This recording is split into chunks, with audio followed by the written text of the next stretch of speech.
Welcome to the April 24th, 2018 school board meeting of the Shorewood School District. I'd like to call this meeting to order and welcome Lance Weinhardt at his first school board meeting. Thank you. All right, so yeah, that's exactly it. All right, so first order of business is to adopt the agenda. I make a motion that we adopt the agenda. Second. All right, all in favor? Aye. Aye. Motion carries 5-0. Dr. Davis, can you remind us of our overarching results for the school district? Yes, our overarching results is that our students are leaders who challenge themselves to grow and achieve academically, pursue their passions, navigate change, learn continuously, and contribute to the common good. Thank you. Awards and recognitions. Yes, so I'll go through the non-athletic and we have one athletic one tonight. So first of all, I'd like to congratulate SHS junior Megan DeRoche, who was named a 2018 National Young Arts Merit Winner in theater, selected in a very competitive pool of the applicants to date. Megan has been recognized for her outstanding artistic achievements and joined 757 of the nation's most promising young artists from 47 states across the country in literary, visual, design, and performing arts. Megan is currently in New York this week participating in the Young Arts Regional Program and is joining a professional network of distinguished artists. So you can learn more about her accomplishment on our district website. So congratulations to Megan. Next, I want to congratulate 3 SHS students who earned national recognition in the 2018 Scholastic Art and Writing Awards. So Ari Cobb, Anna Hypus, and Isabel Schmidt have been identified by panels of creative professionals as the most talented young artists and writers in the nation. So this year, nearly 350,000 works of art and writing were submitted, and only the top 1% were recognized at a national level, which these students had. So just congratulations, that's a great honor. Congratulations to all of them, and you can view their work also on our district website. Also want to give a big congratulations out to 8 SIS students who took first and second place in the 17-18 World of 7 Billion International Video Contest. If you remember last year, we had students that fared very well in that also, and we had that again this year. First place was Louisa Fowler, Masha Velikanov, Chloe Osborne, and Paulina Fensky. Second place was Alexis Hugh, Maggie Clausen, Mila Thielen, and Alexa Baldoff. So congratulations to those students. The 2 groups studied how global population growth impacts the advancement of women and girls. They focused on equal access to education, gender inequality, child marriage, and health concerns. This contest is an international competition opened up to students in 6th through 12th grade. The top two category award winners each earn a cash prize, and their work will be featured on the World of 7 Billion websites and Population Connection publications. To view their videos and to learn more about the contest, that's also on our district website. So congratulations to those students. Next, I want to recognize Atwater Elementary 5th grade teacher Lane Rose, who was recently announced as an Expeditionary Learning Education Fund for Teachers Fellow. She was one of only 15 teachers across the country to be selected, so it's a big honor, so congratulations to Lane for that. And then athletically, just want to recognize, because of all the snow, we've certainly not had athletic events for a little bit of time here, but we did have an announcement by SHS girls basketball coach Jeff Eimers, who's stepping down after 8 years of service here at Shorewood High School. He is resigning from coaching, but will definitely be missed. There was an article written in the Journal Sentinel this past weekend that really outlined his accomplishments and really a resurgence of girls basketball here at Shorewood. So congratulations, Jeff, and I know he'll enjoy watching his son, who's a senior next year, play on the boys team. So there's a purpose for that. So, but congratulations to Jeff. Did an incredible job. So we appreciate his help. Also, back to the agenda, I wanted to recognize an important date coming up for us on May 2nd, the Authentic Learning Showcase. for 2018 will be on May 2nd. So that's an opportunity for us to showcase over in the arena all of the projects that have been going on throughout the year. It's kind of a science fair, if you remember. A lot of the expeditions that we've seen not only here but in classrooms across the district will be displayed there. A lot of our partnerships that we have that Ted Knight has worked on will be in display with their partners and the students, doing a lot of fun little activities. And then we'll also bring back the TED Talks, if you will. At the end of the night, we had students from each building provide a presentation. So we'll have TED Talks that'll be at the end of the night as the culmination of the event. And so that's May 2nd, I believe, at 6 o'clock. Yeah, so 6 to 8 for that time. So we'd love everybody to come out and join us for that.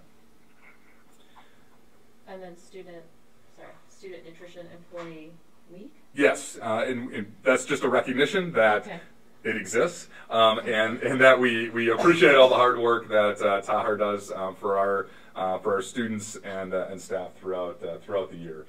So certainly school lunch is not an easy chore, and to be able to have a School Nutrition Employee Week, to be able to have that reinforced is really important. So thank you for your work.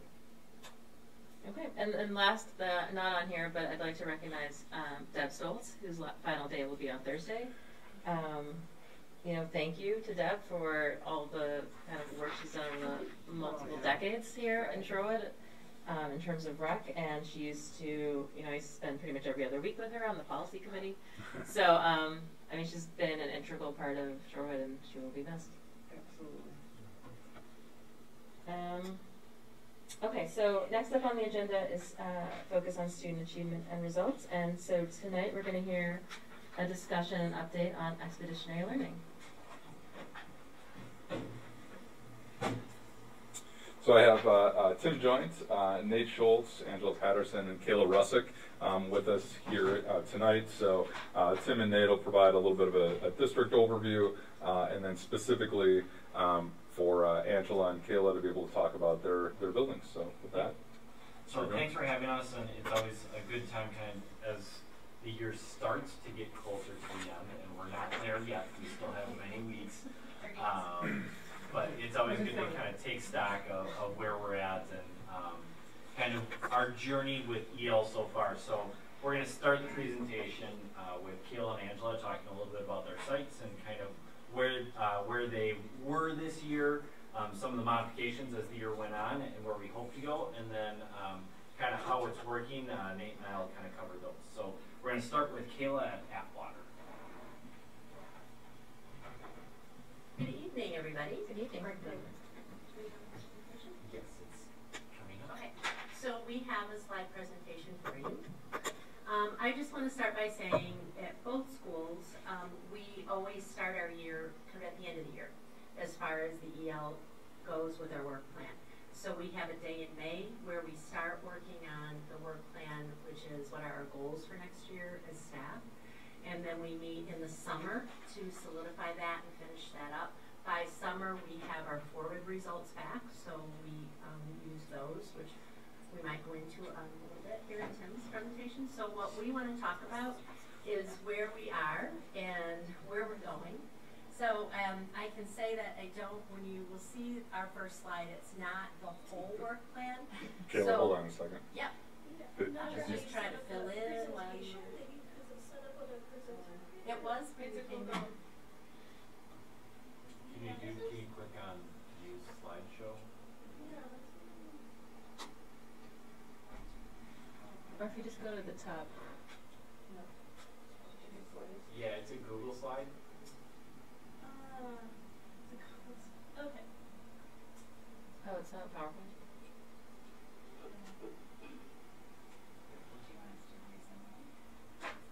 It's posted. It's just a matter of having it for public display.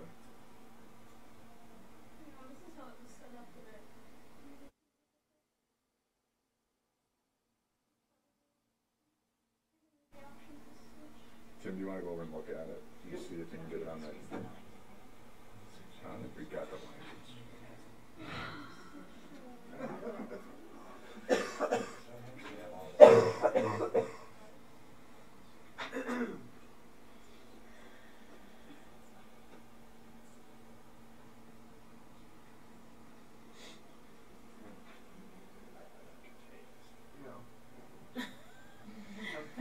you next Yeah, time. Lance is since I'm quite married. No, I've been on antibiotics since Friday, so.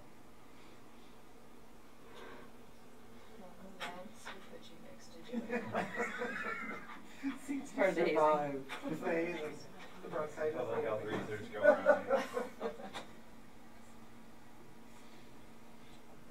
If we can't,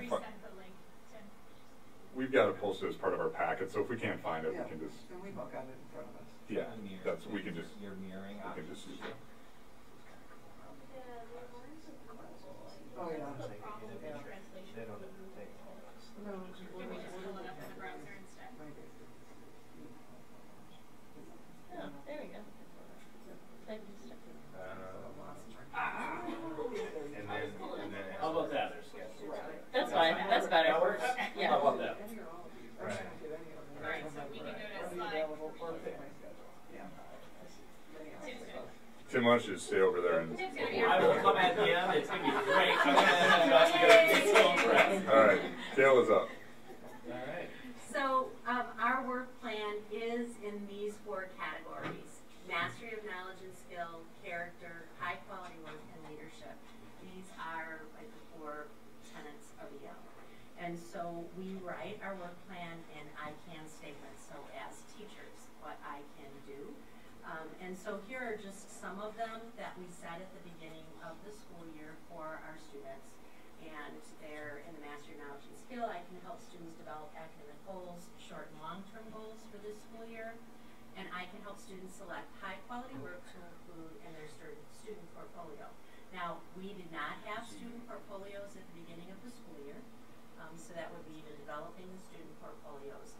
And the goal setting, some students were doing it last year, so this was our some teachers were, were doing it last year with their students, and this is like all teachers. So in the character, I can facilitate student reflection through character reflection journals. We're going to have each student have a reflection journal and student self-assessment using our PERKS continuum, which was something to be developed this year, meaning what our PERKS, which are habits of character and scholarship are, in K4, K5, what does it look like in each of the grade levels for the students. I can facilitate student-led conferences. I can facilitate passages, so putting lots in that we hadn't done before. In high-quality work, I can develop 1 or more additional rubrics that include complexity criteria and at least 1 other subject area for my grade level, so it would be in like 2 then. I can plan and implement an expedition with final product assessed by a rubric, which includes craftsmanship and complexity. So this was the first year that all teachers in our 3rd year were expected to do an expedition. They're learning about that, doing case studies, but teachers to do an expedition. And then in leadership, so this is for the leadership team, which at Atwater is comprised of 6 teachers, myself, and Nate Schultz as the authentic learning coordinator. And it was I can value each staff member's workday. I can provide staff opportunities to offer feedback on the work plan and school climate. Okay, so Can you tell me what that means? I can value every staff member's work that day? is wonderful, because as we worked throughout the year, we were, how do we show that? You know, what are we really saying there? So you will see we changed that. But Okay. what we wanted, what we started last year was, okay, teachers, you know, I'm always trying to listen to teachers. We're getting too many emails. Okay, how can we consolidate on that? I value your time. Well, if you put this in your newsletter every week, then it's 1 less email. You know, we get the advanced learning calendar in that. If it was just, we had nobody email on Thursday night. You know, it's a throwback Thursday. We're trying to value your time.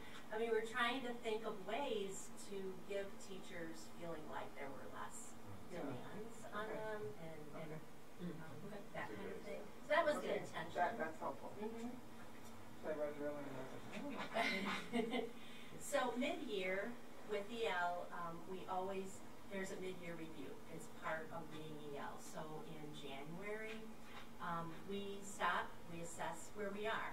We have students, focus groups.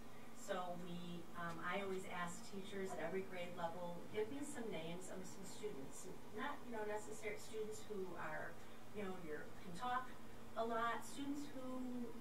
maybe they're, they don't, just a mixture of kids. We just want to get a mixture, a group cross-section, and then we take students from every grade level to be in focus groups. And we have our leadership team break up, and with 2 teachers, they'll meet with a group. So, early primary, and then upper throughout the building. So they ask some questions about EL, some things like along with our work plan. Like, do you use rubrics? What do you think of character? What do you like about the character part of what we're doing? And so what things don't you like? Or targets, learning targets, do they help you? These things that have become a big part of our daily routine, asking the children what they think about it, well, how does it help them, different questions. So we get their feedback. We do the same thing with staff, too. So they break into groups with our leadership team. And it's a time for us to get the feedback of where do we need to tweak things. Because our plan for our school is a living document. It's set in stone at the beginning of the year. No, we can't adjust. We listen to the teachers, we listen to our students, and then we also do a part learning walk. So we go in the classrooms and we're looking for learning targets. We're looking for, the things that we said, this is what we're going to do this year, these are what we value. How are we doing on that? And then we bring it all together. Our school designer puts together a report, kind of this is what is great. So that's our glows. What we see is really working well in the building, and here's where we think we need to grow. So these are some of the highlights that we have committed to learning targets in all the subjects, and they're in all the classrooms, and many are used for checking for understanding and seeing where students are. When asked, the students could speak to the work they were doing and how it connected to their expeditions. So, they know what they're learning and how it connects. Crew is a daily practice in 100% of classes. So that means that every class is starting the day with a crew, or if maybe they have go to a special pretty quickly after the start of the day, they are coming back and doing crew. So it's in all the classes. Reflection and revision is present verbally and visually in classrooms and hallways. And what they mean by hallways is we have gone from bulletin boards that display all our work, nicely finished product, to, or we call them documentation panels now, and they really show the process of learning. So this was our first, what's the guiding question overall, and then for an expedition, a teacher's a guiding question of crew and explaining what crew is. You get student voice in there, and the students reflecting on, and then their draft and their peer edits. So all these different examples of things that we're doing throughout that expedition. And you can come in our hallways and you will see what looks like a bulletin board half finished, because this is where we are in the process and where we're going. And then students are using rubrics. And just an aside to that, I was working with a group of students that were planning activities for Black History Month, and they were going to be writing some things up to put out in the hallway. And one student said there, I need a rubric. I need a rubric. Somebody develop this, please. Which I thought was kind of cute. But we also, our teachers, where we need to grow is that wonderful things are happening in the building, but we're not sharing it like we should with each other. So sharing our strategies, our success stories, to develop systems, school-wide systems that we're working for, and structures in place to work for them and their students. Developing norms together to deepen understanding of perks and support student culture with common language. So, for example, we have our perks: perseverance, empathy, responsibility, kindness, self-discipline. So the norms are, okay, so how does that look and sound? What does perseverance look like? How will I know when I see it? What does it maybe sound like? How do you know when you see it? These are things we need to develop for our staff as well. So it's throughout the building. Teachers sharing their process again to build, oh my gosh, that versus Amy. Thank you for a second. Understanding of rubrics to guide student progress. grade level teams collaborating together to ensure consistency of rubric use. So just some things like, we have these in place, we need to get better at them and refine them. I can say that from then that from our mid-year review, we went back to the work plan and we combined those mastery of knowledge and skills into one. We looked at the leadership ones and went, whoa, okay, what can we actually do? And so what the leadership team decided was change that up, and they went through the staff and divided staff amongst each of them. And every few weeks, it's checking in on that staff member, putting a little note in their mailbox. They like adopted these staff members, and how are they doing, checking in on their well-being. Where are we headed? So we are, I'm sorry. Yes, and this is both of us, which is You'll see the same slide. because we've both been, big takeaway from when the three of us went to the EL mid-year leadership cohort conference, where we really need to see where are these EL pieces? What do we value as a school? What do we want our students who leave our schools to really look like? And we need to go back, and what does that look like? So we've been both schools are going through this visioning process with our staff. What do we value? And then we say, use the big rock. So here are the things that we value, and we're at that point now where teachers have identified this. Where do the best practices that we do fit in? Where are the L pieces that fit into each of these? What other best practices are we doing? What can we be doing that we haven't done yet? So that's what we're looking at, and focusing on 2 in each of the dimensions, just broader goals where we're allowing us to go deeper in targeted improvement. And we'll use the curriculum maps documents that we have now for social studies and science, and we're going to use literacy with our ELA, and the interconnectedness between subjects for exploration focus. So we're trying to go deeper. So I have a question. And this may kind of come back to at the end of the presentation, and just tell me if that's the case. I'm loving the sound of this idea of having students thinking of things as a process rather than just a fact, or right. a thing that they have to memorize or whatever.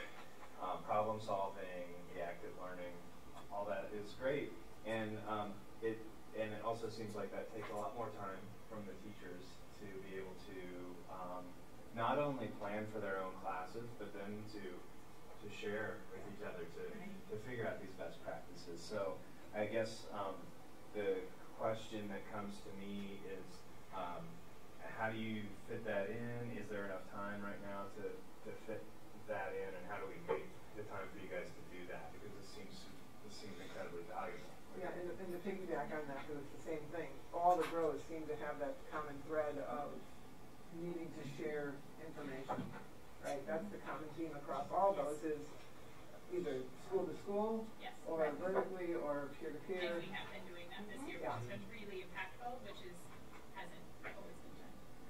But you're also doing this on top of the more traditional kind of learning. It still has to happen in some areas. So how does that work? So you're asking really great questions, and a couple of things about that would be, first off, as this is a little bit different than what we used to, anytime you do something new, it takes a little bit more time, and then as we get used to it, it gets a little bit better.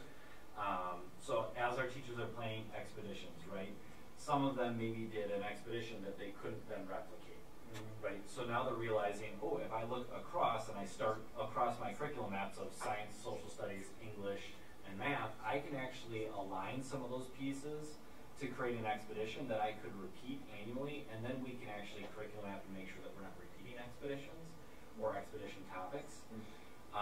So there's that piece of it. We also have our Wednesday early release time for teachers to get together. And the other piece that's really interesting, Lance, both science and social studies. So science switched to an NGSS focus, and social studies switched to a 3C focus. And those are the standards that the Wisconsin State Standards are based off of. both of them, interestingly enough, have both said what we really need to stop doing is teaching a breadth of content and teach kids how to be scientists and how to be historians, map readers. It's more about the process. So what our teachers are actually finding as they're coming to the table to talk about curriculum mapping is, wait a second, these standards are actually aligning with what we're doing already. And it's a little bit kind of somewhat relieving to walk into that and know that some districts are looking at this and going, we have to start completely over, and our teachers are coming to the table and saying, we've got a foot forward on this. So that's really been the nice part, and that particularly kind of happened as an aha moment this year as we did look at some of those new social studies standards where teachers looking at the inquiry arc that the 3 C's really look into and saying, well, that's just an expedition. Yeah. Kayla, can I just ask a quick question? Sure. You had mentioned it in the beginning that there were classes that weren't doing any expeditions in year 1 and 2. How many were there that weren't doing anything? Well, it wasn't an expectation. Okay, it wasn't in our work plan to do an expedition. Okay. So we had a case study, which would be like part of an expedition. It's in a unit. So everyone was doing a case study, which was the expectation last year. But we had a few teachers. We had our whole 6th grade, and a couple other teachers really went to, oh, okay, well, I want to see, I see how this works, I want to try this, and took it a step further last year. Okay. Hi, everybody. Hi. So we're going to go through pretty similar slides for Lake Bluff. I shortened the work plan goals. I took out some of the ideas just to make them a little less wordy and so they would fit on one slide. But as you can see, very similarly to Atwater, we had a number of goals in each of the areas. And so like Kayla said, is thinking about where we were going in our reflection, this came out to be feeling a bit much. There was a lot in here, and people felt like we could really be diving deeper. Thinking about mastery of knowledge and skills, we talked about learning targets. We've spent a lot of time this year talking about differentiation and what that could look like. The initial plan was pre-testing, post-testing, using exit tickets, things that were a lot more concrete.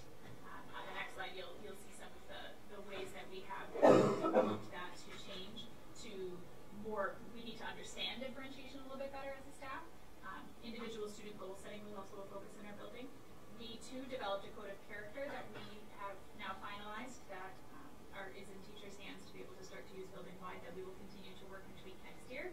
Multiple layers of crew and making sure that language of crew and some of those expectations are fed throughout the building, including the playground and lunch. And we also were looking at student-led conferences and like Atwater passages as well.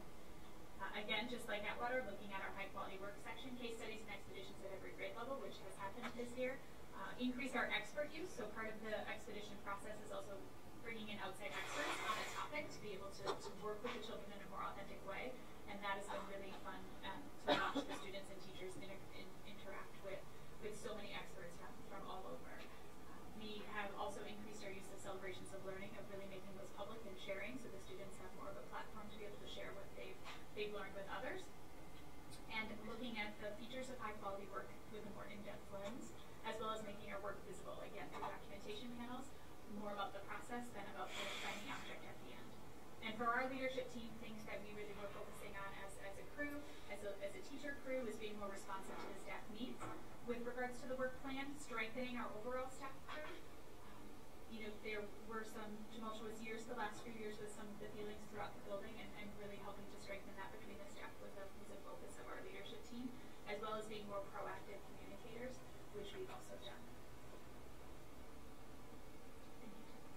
So from our mid-year review, our goals, the team ultimately decided to keep the goals the same, but more so change the action steps that were connected to those goals this year, with the understanding that we were going to be using that visioning and valuing process to really narrow that focus down for our work plan writing coming up in May to something much more targeted and specific.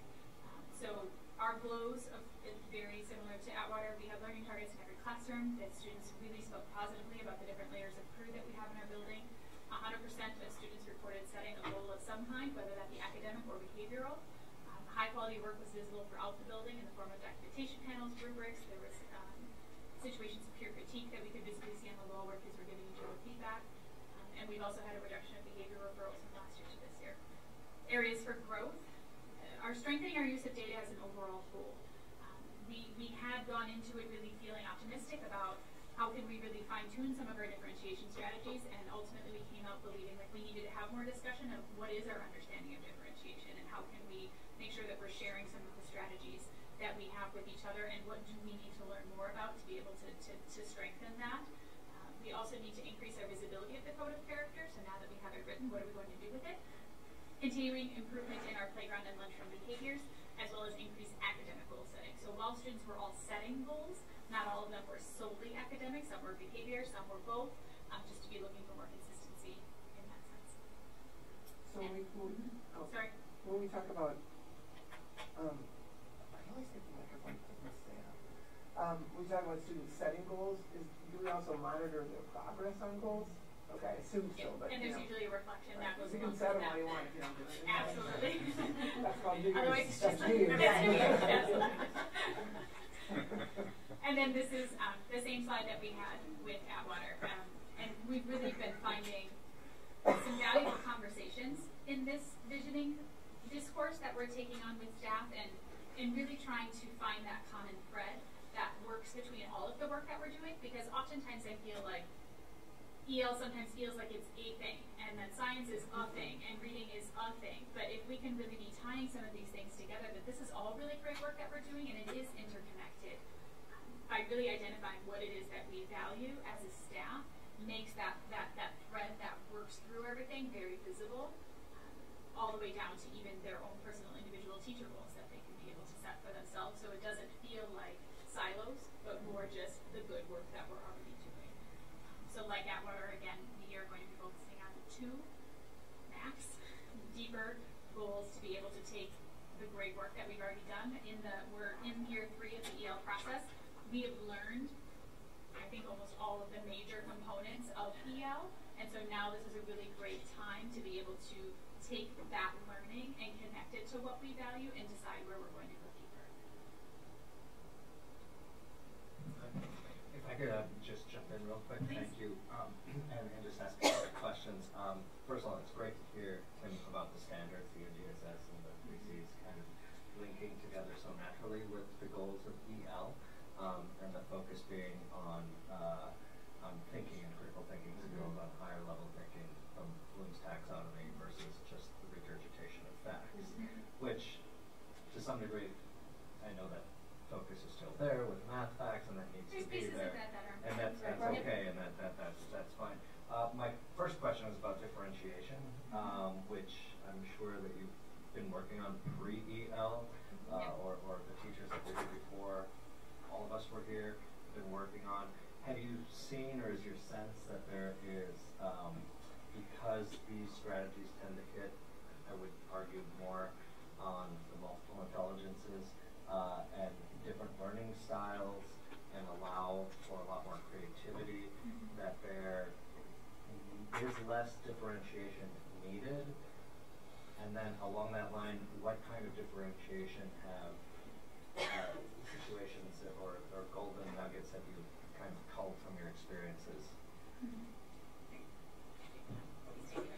I would switch that on you and say there's not less differentiation needed, but this has the differentiation that was still needed, a little bit more built in terms of engagement.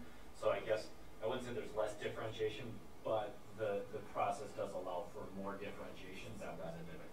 And even outside of expeditions as well, I think you're right. Expeditions have a natural way to be able to differentiate and tap into those different learning styles, but when we're not diving deep into an expedition, what about regular math class? What about reading? What about writing? How can we do differentiation better? Because it's not more work, it's different work. So how can we support that with our students? And that, is an instructional shift as well. And our staff has recognized that we need to have some more discussion around that, and they're very open to sharing and learning from each other to be able to strengthen everyone's practices. I appreciate that, the fact that differentiation is embedded in this natural process because of the nature of EL. So, and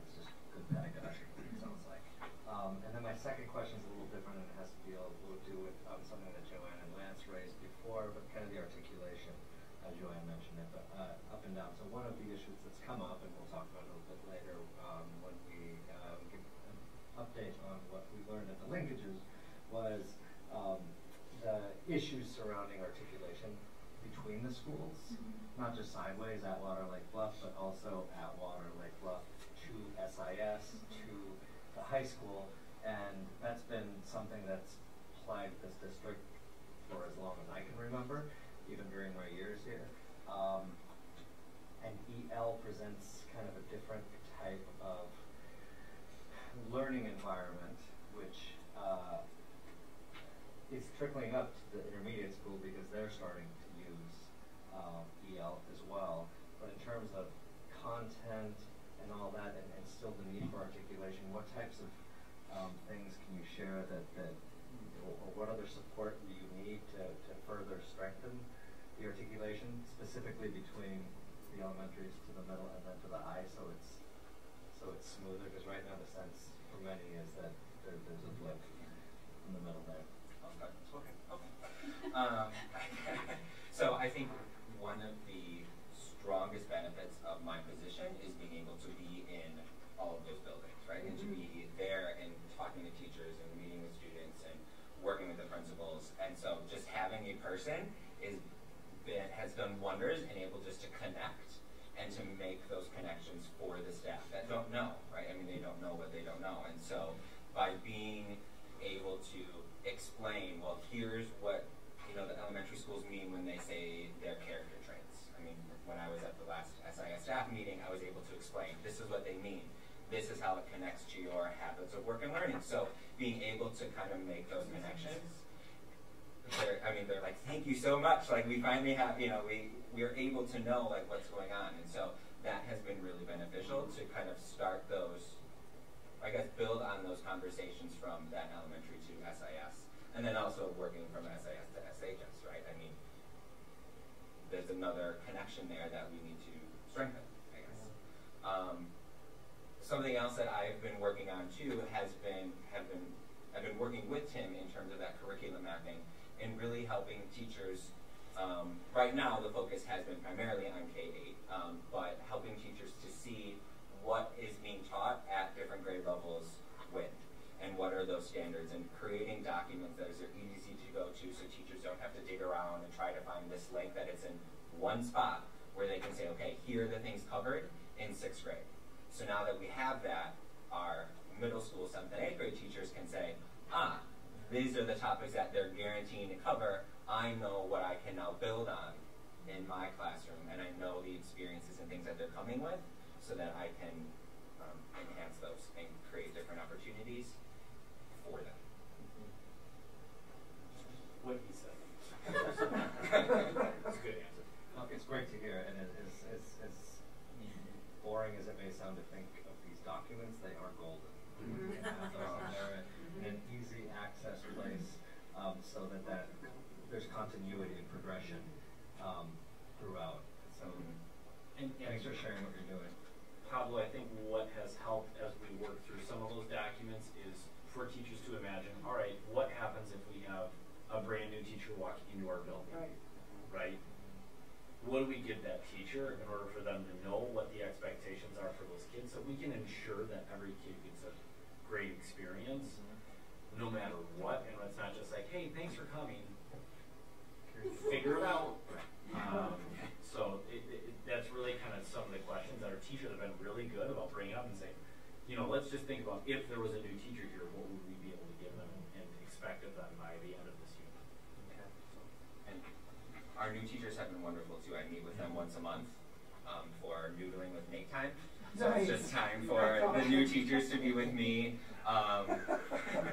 just to kind of say, okay, what do you need? Like, what's going on? Like, let me fill you in on these things, all that kind of stuff. Right? They have been wonderful too of giving me and giving us feedback. They've been not shy in our meetings about like, I have no idea what you're talking about right now. Like, you missed that one. And so then it's been helpful for us to be like, oh, okay, bringing on new people, like, here's what we need to do. So that's been good. Well, and you kind of serve as a translator between the schools. I mean, yeah, really, exactly. Which is great, because each school has kind of their own culture, their own language, and so it's really helpful for you to be in between. Tim and I are going to talk about then how do we know EL is working? Like, what do we see? Tim's going to talk about some data that we have. So first, I also want to congratulate Lane. There's Lane.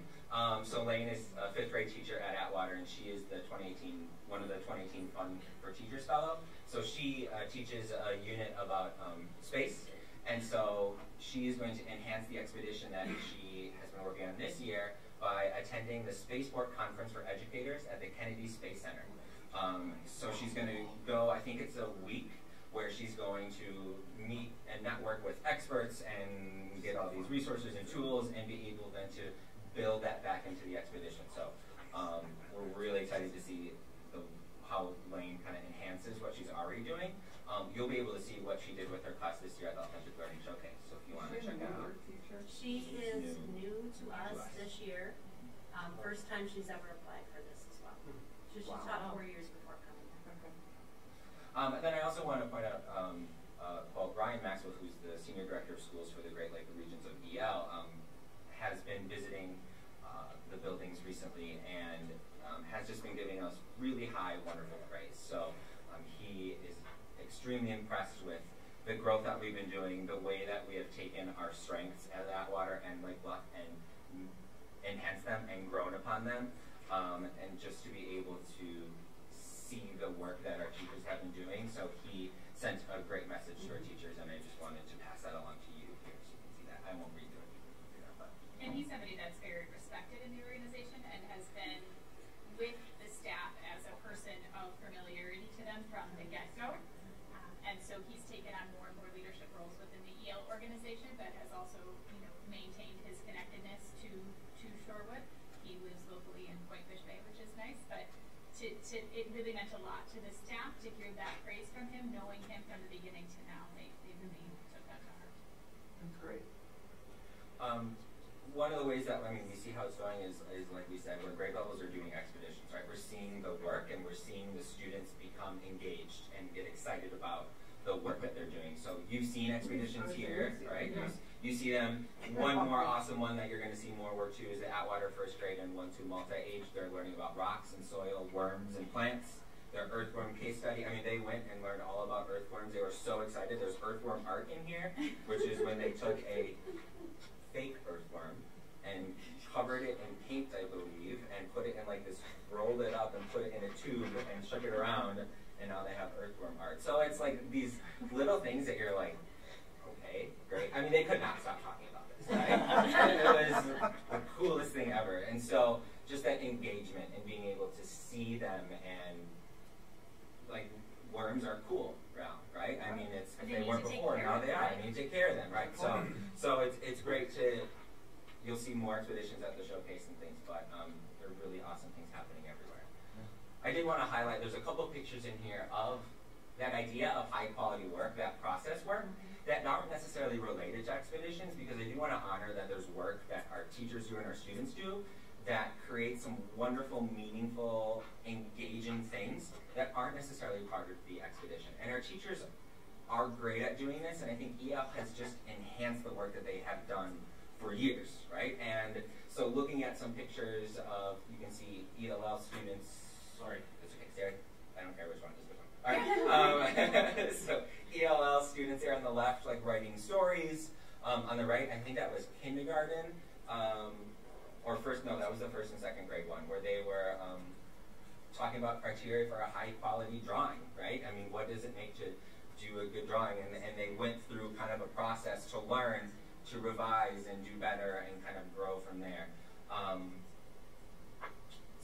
And then on the right, even just Julie Nolan, our elementary orchestra teacher, has just been even incorporating some of these things into her orchestra, right? About the importance of collaboration, and that a concert is your way of celebrating the high quality work that you produce. So being able to tie it all together there. Lastly then, a really great initiative that we're starting this year that you're all aware of, but I want to mention again, is the idea of passages, right? Where really giving our 6th grade students a chance to stop and reflect upon themselves and to think about who they are, where they've come from. And so passages is this opportunity for students, like it says, to reflect on their work in elementary school, prepare them for the intermediate school, develop confidence, being able to say, this is who I am, this is what I'm good at, these are the things that I do need to work on, but I'm proud of who I am, and I'm glad to be me, right? right? And I'm glad to share me with you. And then to celebrate really their continued growth. And it is all about a celebration. So this May, in just a couple of weeks, 6th grade students will share some artifacts and like a portfolio of some work where they'll talk about their character, their mastery of knowledge and skills, which is that skill-based math or writing or reading or whatever kind of they want to choose, and their high-quality work to a panel of 3 people that will give them feedback and celebrate them, congratulate them on the great work that they've done so far and what they'll continue to do. So, I think we'll switch. We'll rotate. Yeah. So I get the honor of finishing up and somewhat looking at more of the numerical values of the EL aspect. So the first one that we look at is what's called the IR, or the implementation review, and this happens once a year at the end of the year. It's completed. It's a survey that is given to teachers as well as administrators to identify how are we doing with 26 EL practices that they feel are the highest quality practices that EL provides. And so they give you feedback and then they give you a score. And so what you see are the IR scores at both Atwater and Lake Bluff going back to 2016, 2017. We haven't completed the IR for 2018. And then they have the targeted scores. So after year 1, an EL school that is on target should be looking at a score of 47. As you look at year 2, an on-track one would be at 66. As of year 3, an on-track will look at 84. So those, we're higher than those. That's going to shrink because the highest you can go is 130. So we're not going to be able to maintain, you know, that ginormous gap that we started off with at the start of the year, or in 2016. But again, we're still pretty far ahead in terms of implementation review, which means, and a heavy amount of this implementation review is actually done by Penny, who comes from EL and helps to assess how we're doing. So a large portion of this is based not on necessarily what we're saying about ourselves, it's also based on what Penny is saying of our school as well, to ensure that it's not just, hey, we're doing great, it is what it is, but we do want to take that teacher voice into account as well when it comes to mid-year progress. The other one that may be slightly more distant but still important is actually our school report card scores. So you can see in 13-14, before we had EL, our 2 elementary school, and these are in the green state. So the scores here, and I took out the 5 and 10 point deduction. So you can see there's been increased growth. 2014-15, we didn't get a school report card score because it was Badger testing. But you'll notice that both schools have actually grown since EL implementation on that school report card. Now there's some nuances to this that, you know, there's going to be ebbs and flows. It's also a great time to bring back up that scores next year are going to look a little different, and we should plan on a dip in our scores because they're no longer going to take the 5 and 10 point deduction. All students who are not tested are going in as a 0. So I just want to put that out there again so when it happens, you guys remember that I told you. But again, that's kind of another piece that we want to look at and say, hey, we're seeing increased growth since EL implementation as well. And then I think lastly, the really important piece is that we're not just stopping at 6th grade. So we are using authentic learning ideas in our curriculum mapping process. I think you guys heard that a few different times as we're talking about curriculum mapping. We're talking about what are we doing authentically with our kids in order to dive deeper, which is meeting the changing standards. Nate and I have done a large amount of work, particularly this year with SIS, as they are starting to get some of those students up and they're going, we need help now. So a lot of our work this year has been focused at SIS and building a continuum of, yes, it's okay to sometimes teach facts. That's okay. It can't be like, that can't be the only thing we do, but it's okay. Sometimes you got to teach about commas, and that's the thing that Nate and I go back to. Sometimes we need to teach our kids how to use a comma. But then, how do we build a project that also incorporates those as well? So going forward, we also need to start bringing SHS into that loop as we get closer and closer. And Passages is a great way for teachers to go down and see what these kids are learning and how they're learning, and then go, okay, so we need some help in what we're doing as well. So that's the last slide. question about, so I just want to be clear, so the implementation review is really EL's kind of, their assessment of like to what extent we're implementing their curriculum to fidelity, right? It's not like, I mean, what are they actually, what do those numbers mean?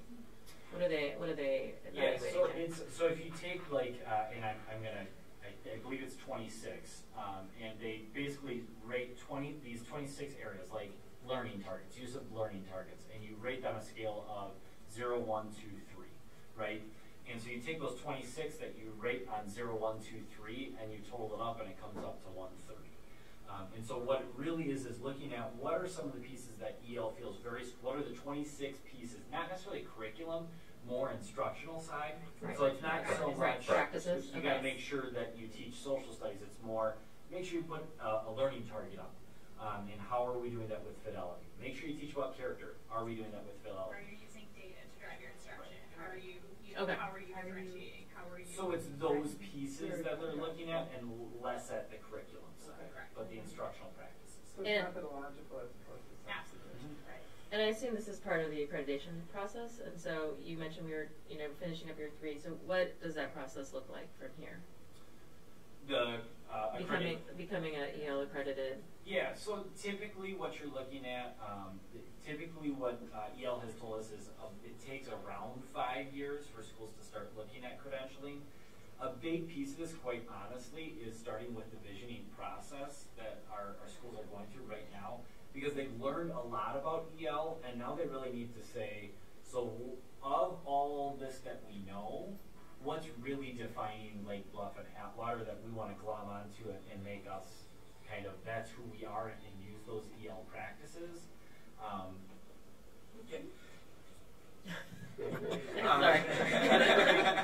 You can tell. So what's interesting about the credentialing process is that there is like a data point, right? So the IR is part of it, that there are certain practices that are part of it for sure. But the other thing that's a big part of it is where each school kind of makes a claim about who they are. And they say, this is who we are, this is what we stand for, and we're going to prove it to you. And then we're going to prove it to you in this way. So it's kind of a piece of like evidence portfolio almost. It's almost like our own passage Right, presentation. for our own celebration Okay. of learning. This is what You we've guys done. are doing Let's expeditionary celebrate. learning yourself. Correct. Yes. In this class. Correct. So how does that accreditation is that to the district or to the individual schools? So it's really interesting when we talk to the accreditation expert with our leadership teams. One of the things that she really made sure that really stuck with me was it's you defining who you are as a school and inviting EL to come see. So yes, EL comes, and ultimately, yes, there's a yes or no. But ultimately, what it really is about is you saying, here's who we are as a school, here's what we believe is important, here's the EL processes that we believe are really useful, and then saying, EL, why don't you come take a look? Because we'd like to show you what this looks like, but it's also about sharing back to your boards and your community, here's what we've been doing for the past 5 years. Here's our evidence. How do we as a district, though, maintain that we have 2 schools that need to have standards, right? That one school is not wildly different in their character and in their specialness than the other. And while I agree that don't expect the schools to be marching down exactly, path, whatever, but I am concerned that if we have, just looking at these IR numbers and seeing, Lake Bluff's numbers from the beginning were a little higher, are we keeping our schools consistent so that one is not taking off and one is... Yeah, I'm sorry. If you look at our last year, we were 1 point difference. No, that's so true. I feel like the more we go through it and the dialogue that we are having and our staffs are having, that's something that we want to really come up together. Right, Well, and I don't mean it to say, okay. Atwater is going to be there's Atwater, no. But I do think that, if there is such a differentiation between the 2 schools and the character and, those paths towards EL accreditation, that to me is a little concerning. Yes. But so I guess. But what I'm hearing is you've identified the gaps, and that's an area of focus, so that idea of sharing across and within your building should actually take away some of those differences and should actually make us more similar. From instructional practices, Yeah. yes, but Yeah. we also, part of the credentialing process is also closing achievement gaps. Right. And so, that is, we have to make a claim about Right. that for our mastery of knowledge and skills section of, this is who we are, and we own that data, and this is what we're going to do, and this is our evidence of proving who we are and the growth that we have made as a system. And so, like we talked about earlier, it really is like our own personal passage and portfolio demonstration of we are going to make claims, and I don't doubt that they'll be close. We're all going to have similar, our staff are very philosophically very close to each other in what they believe and what they value. We've seen that in our separate valuing conversations, that it's very similar things that are coming up. But really that credentialing process is just us housing our information in some sort of capacity to say, this is what we claimed, this is our growth in those areas. Now EL, come here and see us, and let's talk about it, and let's prove to you with our evidence and our own sort of passage presentation of why we feel that we've made gains enough to earn to be credentialed. Like, kind of just getting back to Hillary's question, and I don't know, because she asked, like, would they come and see Atwater separately from Lake Bluff, or are they coming to see us as the district? They would come see them separately. Okay. So they would come see them separately, but if we're thinking about it in terms of like their own passage, I mean, you can also think about that in terms of like 2 students in a classroom, right? If you have 2 students in the classroom, they're going through the same experiences, they're doing the same classes, they're having the same opportunities, but yet when it comes to the passage and it comes to their choice of what do they want to share, they have that choice to be like, well, here's what I enjoy, and here's what I'm good at, and here's what Tim's good at, and he's going to share. So they're doing the same thing, but then when it comes to that like celebration, like here's what I want to share with you about my growth, they may choose different things. They may choose the same thing, but it's about like where we started to where we are now, here's what we want to highlight. And so they may highlight different things, but they're going to go through a very similar growth process to be there in the end. Okay. So I think one of the things also to keep in mind is that expeditionary learning is a vehicle for us to get to, and that the accreditation would be a step.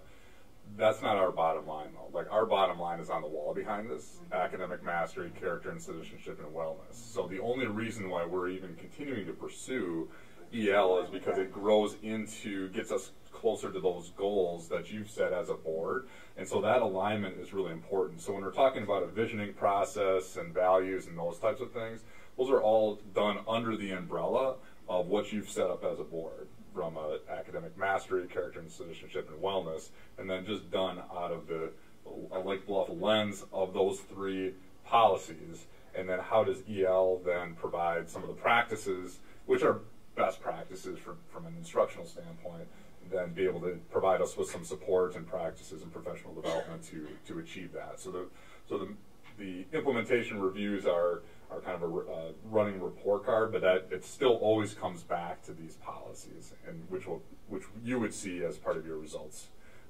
reports. If that makes sense. I hope you heard earlier that I'm enthusiastic about this, so I want to play devil's advocate for a second here, and this is probably stuff you've been asked before. So we are, as a district, spending time doing this, using this different kind of educational approach, which is different than I guess what we're calling standard instruction in classrooms. And what I'm thinking is the person who thinks, well, standardized testing isn't changing like this. Standardized testing is kind of staying the same while we're changing how we're teaching. So I guess I'm wondering, what do you say to the person who's worried that our students' standardized test scores might go down as a result of this, even though their overall education and character and problem-solving ability is a whole lot better than somebody who might have scored higher? So 2 things, right? So diving deep does not mean you're going to do worse on standardized test scores. As a matter of fact, we're giving kids the skills that they need to go get more content knowledge than we can ever provide them. So when we teach kids how to be scientists and how to access scientific knowledge in science classes, we're giving them access to a whole lot more science than if we would have just said, sorry, I'm the expert, let me just tell you about science. And by the way, we didn't have enough time to get to modern physics. Never got to it, by the way. So like, there's that piece of it. And I think the other piece would be, it's all in the storytelling, and for Shorewood to be able to celebrate the fact that we're going to give kids an experience that's going to help them in life, to be employed, to be happy characters and citizenship and be well, like I'll take that all day long over a standardized test.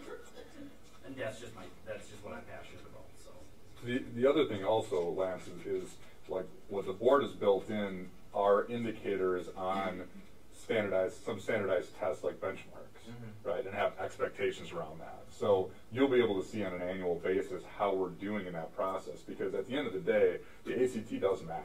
It's not just the the end all be all, but it does matter. So we need to make sure that we're keeping our eye on the ball on that as we would move forward. So that's part of our checks and balances, I think, in this entire process. And I think that's really important to also note that when we walk through like an authentic learning continuum, that we're really saying that there's a balance as well. Yes, there's a time where you need to teach some content.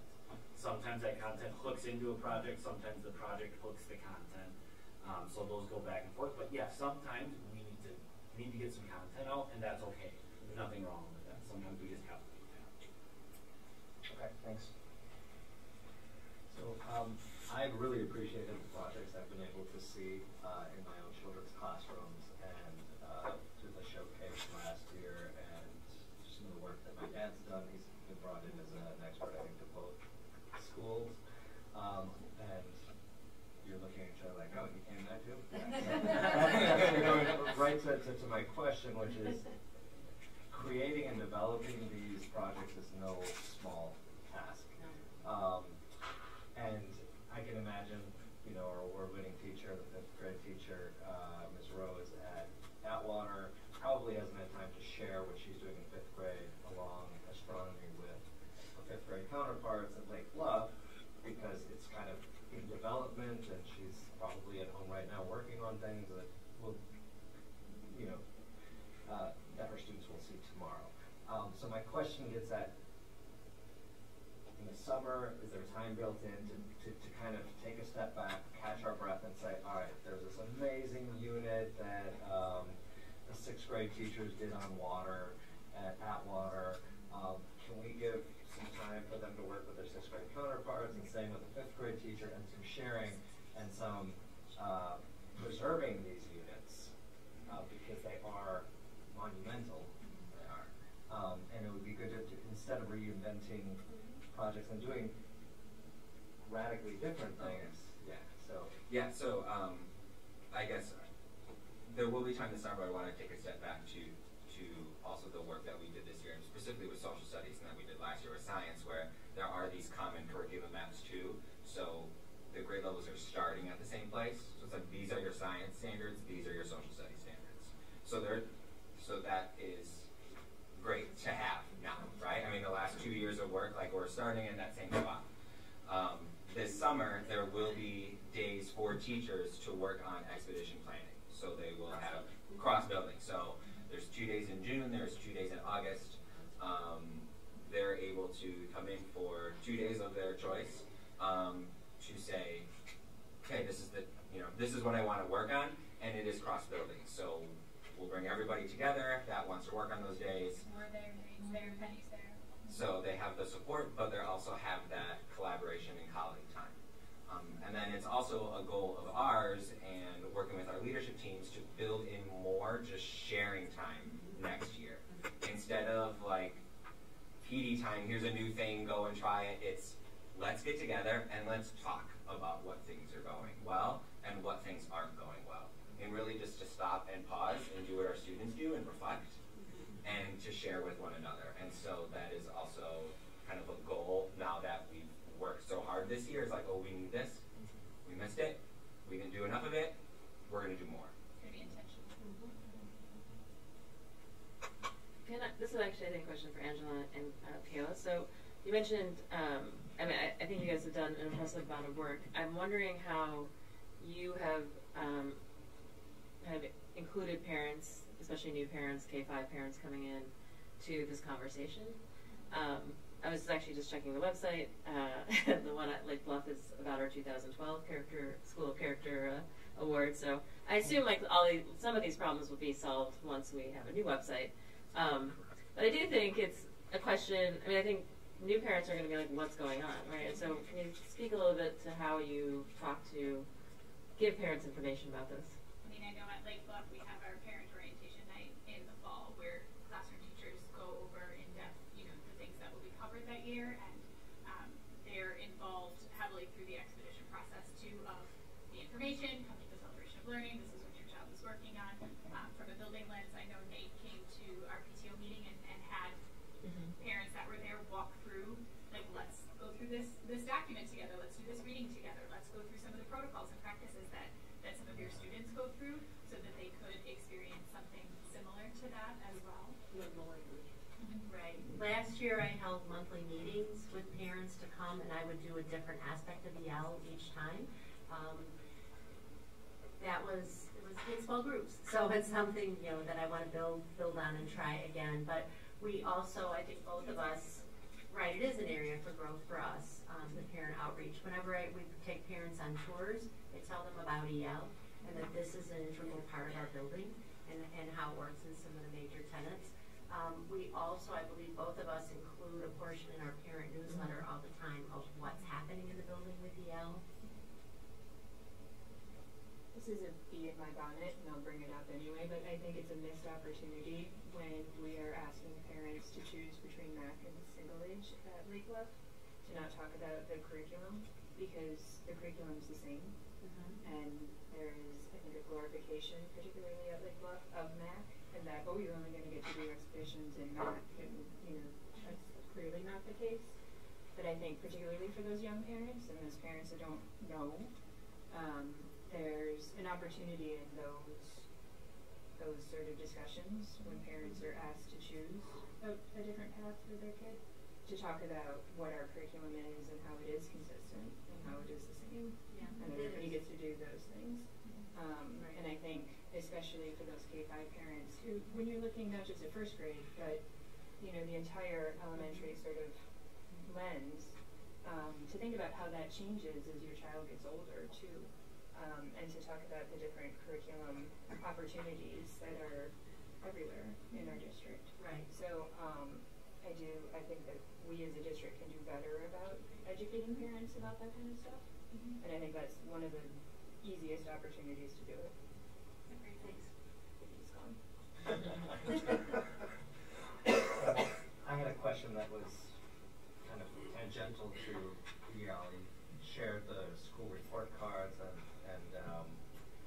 I think you also talked about testing and how next year we should expect that test scores will drop because, you know, opt-outs will turn to zeros. Well, I should have said that that's what I'm being told right now, because things have changed. Things are changing. In the past, it's changed within 2 weeks. Yeah. So my question is at the disparities between our two elementary schools, and I'm wondering if we've tracked data on opt-outs, if there's more opt-outs perhaps, and at one school over the other. I believe I know the answer to that question, but I don't feel confident in saying I can 110% answer that with knowledge without looking at the data first. I'm not one to put a whole lot of stock in standardized test scores, but the question kind of comes up repeatedly, and I'm wondering if one factor might not be getting increased opt-outs at one school over the other that may play a role. Are you speaking solely of the report card problem? Or do you No, I'm speaking about the forward exam, and and that plays into the report card as well, but it's not, as you said, the report card is more nuanced than just one aspect. So, And I think this year the results might even be different. You know, she and I were talking to that, and we've had very few. I could probably count on one hand. how many opted out? Yeah, I mean, I don't I don't go have the back exact numbers, number. but I know it was much fewer than before. All right. The number that I have in my head is less than 5. Okay. So. All right, so that may not be a factor. All right. And I just want to understand what you're saying about the disparities between the schools. So in the forward exam, there are slight disparities between the schools, but there are also some disparities between boys and girls. Okay. At the elementary schools. Both schools. Yeah. So the girls scoring higher than the boys, which is the same trend we're seeing at the state level. Right. I just wanted to get clear on what you're talking about between the disparities between the elementary schools, because in terms of they their look like they're converging, if anything, right. to me. on the IR report that we saw there, they are, but on the board exam, apparently there are some slight disparities, but I don't, and I'm asking this more as a question that I get and that we hear from folks in the community, and as being an opportunity to just kind of dig a little deeper and maybe clarify some things. So I would say we could come back to that probably. I mean, as part of a standardized testing conversation. I mean, I think that would probably be better. That way Tim can come back with kind of some specific numbers and we can look at those gaps if we'd want to. Okay. Anything else? Yeah. I mean, Look, Tim's ready to walk. Before Tim leaves, does anybody else have any questions? Thank you guys for coming. We appreciate it. Great progress. Thank you. I look forward to being on the passages. Looking forward to the showcase to see what yes. All right, so next up is public comments. Our first of three. I'll remind people that we asked you to state your name and address and limit your comments to less than 5 minutes.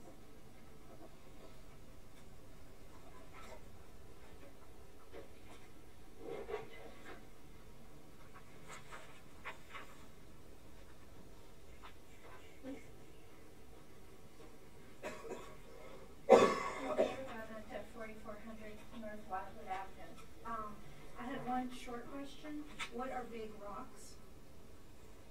I think you're gonna have to ask them, actually. So, we can ask them that. Do you have a question for us? Well, that was my short question, right? And my second comment was I had the same question that you did about where are parents, especially when you're talking about all this discussion about values, and in particular in character and citizenship. I mean, I really think the values in terms of character discussion and what we're trying to convey to students in terms of character should reflect the community, should reflect the diversity of the community, which is, as we know, the diversity of staff does not necessarily reflect the diversity of our student body. And I think especially in that area is an area where parents and the community should be involved in setting what the values are that are being communicated. And also, I mean, I hate to say this in front of my kid's teacher, but I have no idea what his expedition is. You know, in terms of communicating with parents, that's just one parent. Like, I don't know. I mean, he's not a very communicative person, I guess, but I don't know if he's doing one so anyway, that's just my. Thank you.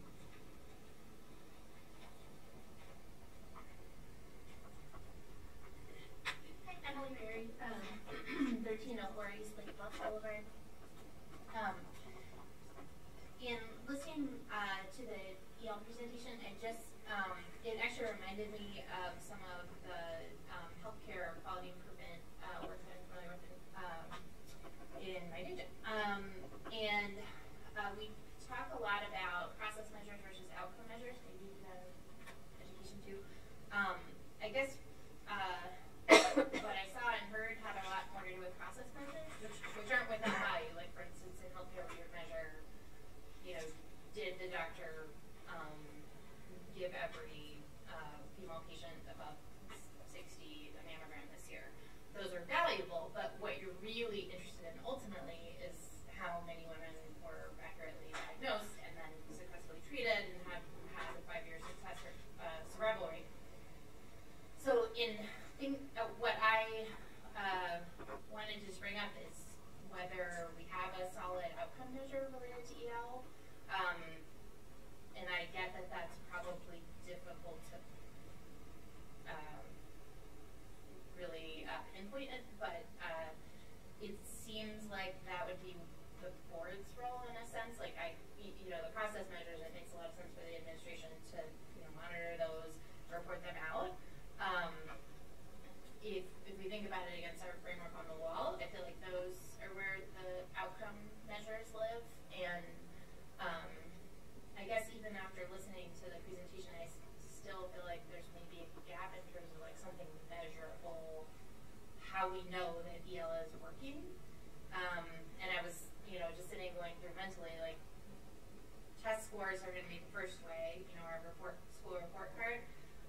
You know, ultimately, what do we want to have happen? I guess, you know, fewer behavioral referrals is one that I heard. But I just haven't heard that, like, what we're seeking and why EL is then the best way to reach those outcomes. So, going back to healthcare, like, if we find out that mammograms aren't in fact, you know, in some crazy world, like, the best way to detect breast cancer, but instead there's some great genetic test that comes out tomorrow, we would want them to change to a better test or better method of detection. And by the same token, I wonder if we, if the board, if the administration will at some point stop and make sure that EL is in fact the best way to reach those outcomes. And also, sorry to stretch this analogy to its breaking point, but say that magic genetic test came out tomorrow, but it cost $1 million for each person, right? Mammograms would still be used in most cases because they're so inexpensive, and they would detect the majority of breast cancers. So there's both the question of cost and efficacy in getting to your outcome. So I'm wondering if both, where's our outcome measures? When will we see them? And then at what point will we weigh the cost? Because there is a cost that I didn't hear, you know, discussed. It's a pretty substantial cost to EL. And then there's the opportunity cost. There's the things that the teachers aren't doing. So we heard about, you know, just being overwhelmed with the amount of content that the teachers are expected to convey on top of doing a lot of the EL work. And I heard that there's, you know, some training and changes in thinking about, you know, content versus expeditions, but there is also always an opportunity cost with, you know, a new method of teaching. So I just wanted to suggest maybe that's a place to direct attention for the board, particularly in terms of the outcomes versus the process. It sounds like the process is going well, but as a parent, I really just want to know if that's the best way to get where we want to go. Thanks. I think there's a number of things that Brian and I can get back to you. Thanks. Okay. So district operations, Brian, you were going to update us on the police walkthroughs from, I think, 2 meetings ago that we discussed? Yes. So I had some conversations with Police Chief Nimmer from the Shorewood Police Department, and just uploaded. And this was today that I got these observations. So sorry, it's a little bit late. But these are just not an exhaustive list, but some highlights of what the police departments, our police officers found as they just did some initial walkthroughs of our buildings. These are things that we anticipate to be able to follow up on with the police, and both during the school year and probably doing much more of a partnership over the summer, and just to make sure that we can hit some of our spots that are of concerns, and then also, as you can see, when we're talking about like security cameras, for example, some things that we can one, roll into the school security grants that are now available through the at the state level through the Attorney General's office. So that application, I think, actually opened up today. They had asked for letters of interest before, but Chief Nimmer had emailed me this afternoon and said that it's open now. So we're going to be working directly with the police department on that grant, just to make sure that we can take a look at what they're seeing in their network and what other police departments are looking at. We'll certainly then take our lens of it in Shorewood, and then we'll layer on top of that our facilities work that we've already done, because our facilities work has identified a lot of safety and security issues. To be able to layer that on top. So like security cameras, for example, are something that we really need, and we're ready to go with that if we can get the money. So that's likely, security cameras are likely something that we'll have as part of that application process. But also, there's certainly some things just procedurally that we can, just address, with our staff, making sure that doors are staying shut, if not locked, certainly shut. As was mentioned at the high school, for example, the doorstop equipment, that's something that I've seen a variety of different new tools that are available as opportunities. And again, these are, like, that's an example of kind of a catastrophic issue, but if there's, so we'll weigh kind of the cost benefit of having those types of tools. You know, one of the things that we struggle with in Shorewood, and some of our buildings are just that they're so old, and some of the fixtures are so old, right? So like doors, and so making sure, we've got to make sure that we're always doing trials on, you know, what this new equipment is, and whether that works with a standard door, or whether that works with a door that was put in there in 1935. And so those are things that we constantly are. What he's talking about here is like a doorstop, right? Yeah, it's a wall-mounted unit that, it's wall-mounted. and it's a physical unit. It's not electrified, or so it's really very simple. Yeah, something. Awesome. Yeah, and something more. Yeah, something more than just kind of the lock on the door, right? For somebody to be able to get through. Is the sense of it. So we'll take a look at some of those items. Again, outdoor cameras. That's something that we've identified as part of the facilities plan that we're deficient in. Yeah, both upgrades and in some cases just additional cameras to make sure that we have better coverage across the board, and making sure that we're able to record that a lot of those cameras, and making sure that we can monitor that in the office as we're moving forward. Some suggestions as far as, and this is where it's nice to be able to have officers, you know, walking around the building. So if they were in the buildings, how do they get a sense of where they are directionally? So that was one of the suggestions, to be able to put markers in buildings. Sometimes some of our buildings, like, the numbers aren't necessarily numerically in order, for example. So like if you say you're at 116, that doesn't necessarily mean you're next to 117. Right, and so those are just things to be able to just double check as far as some things that may have gone on over time with some of our buildings, and but people coming into the building for the first time might struggle with that.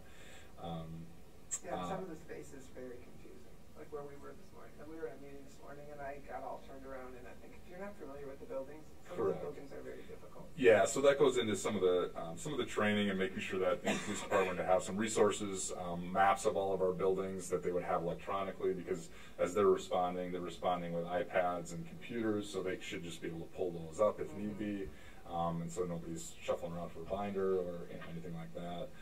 So those are some things, again, that we can certainly provide for them. The one point of entry, which we know we've talked about quite a bit as part of our facilities plan, so we'll do the best that we can with that, and then just some of the continued training. So again, some of these things we'll be able to just, you know, talk with our staff about. Some of these things will require some extra resources, which again we can apply through some of that with the state grants. Other things may have to end up as part of our facilities master planning as we move forward. And some things will be budgeted for next year, right? We decided, right, like we're going to move forward on some of them if we don't get the grant? Correct, yes. Right. Yeah, as far as, like security cameras and that, and those types of things. That's correct. Would the potential to do training in the buildings during the summer be communicated to people? You know, if all of a sudden we see a bunch of officers running around. Because since our buildings are still used quite heavily. We would make sure, and there's multiple levels of training. So if we were to do anything that would be, you know, some kind of dramatic training, then we'd make sure that, you know, the building was cleared, and that neighbors were informed, and, you know, if we're going to have some kind of response teams. So I would just hate for a family to be at the playground or something, and all of a sudden, just knowing that there have been instances where police have been at our school, right? See it, go, oh, what's going on? Yeah, just yeah. Clear about communication. Yeah, so we can put notices out. On that. So those are still kind of works in progress. Again, depends on what the police department is available to do, what makes sense for us, and so those will be things I'll work with Chief Nimrod. So I just want to follow up on that. We have had, you know, some improvements at our schools already, you know, from our conversation that we had a couple of meetings ago. So those have been going pretty well. So we'll continue to keep an eye on it, and again, make sure that everybody's aware that they're reporting things that are suspicious, and that we're following through with all those. So. And what's the timeline? I'm sorry if you said this. What's the timeline on that state grant? So that just came out today, so I'll have to take a look at that. So I would guess, I believe that the money's going to be available for us to be able to begin to order things and hopefully have them for next year. So I'll have to take a look at it and see like what the turnaround. When I read the original one, I thought it said like you would get the money in the summer, but I don't know. I mean, I assume everybody's going to apply, so I don't know if they're prepared for what that is. Yeah, and I think that's why they're asking for the letters of interest, just to gauge that a little bit. So I'll have to read up on, that was literally just this afternoon, so I'll have to read up on exactly what that is. But yeah, so we'll just have to see over the next couple weeks, you know, and we will be able to call, and I think everybody's probably asking the same questions, right? Is this going to be a budgeted item? Is this going to be a grant item? And making sure that we're making progress, no matter where it's coming from as we go. So. Okay, thank you.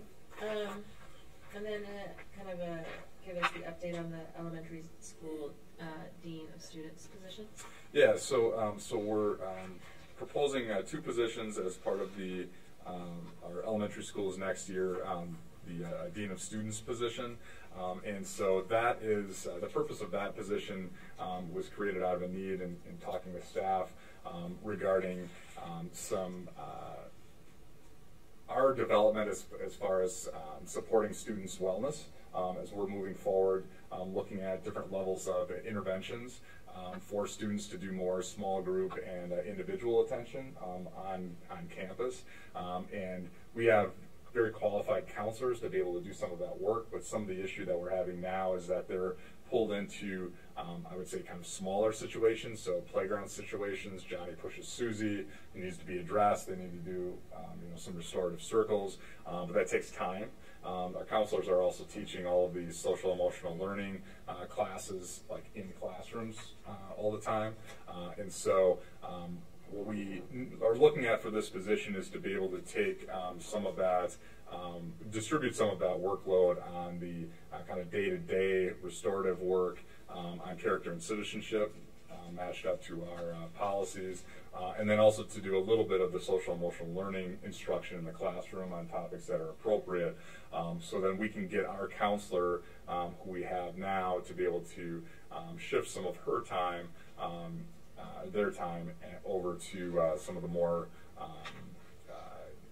intense interventions, if you will, so which would be more smaller group and be able to work with families on a more regular basis. And so so these will be teacher contracts, so they won't be administrative contracts as we're rolling this out. It's very similar to what we put in place at SIS this year. And so we wanted to make sure that as we're looking at the description for this position, you know, a person having some experience in counseling types of trainings or social work types of trainings is important, but we didn't want to pigeonhole ourselves into it being a counseling position or a social work position, because that really limits your pool and the people that actually have that degree. And so, so we're really looking for somebody with a professional license, likely kind of a teaching license with some experience along these aspects, to be able to do you know, some of the leadership and around character and citizenship for our students, and to be out and about on playgrounds and and lunchtime transitions. That's where we're finding most of our hotspots at this point, and to continue to be proactive on these fronts. So. Any questions? I've been asking them since last week. And Right. Yeah. Okay. Okay. Thank you. All right, so up next is the superintendent's action agenda. So this is the early college credit program that Tim brought to us at the last meeting. Then we asked him to bring back. Welcome back. Hi. So I did reach out to legal counsel. Long story short, underlined in red, the district is legally permitted to accept applications under the old criteria. There was just 2 hesitations. Okay. The one hesitation was know that an approval on our part does not necessarily mean an approval on the higher education's part, which was true before as well. Right. So if UW Milwaukee decides no, that's their option. They can say no.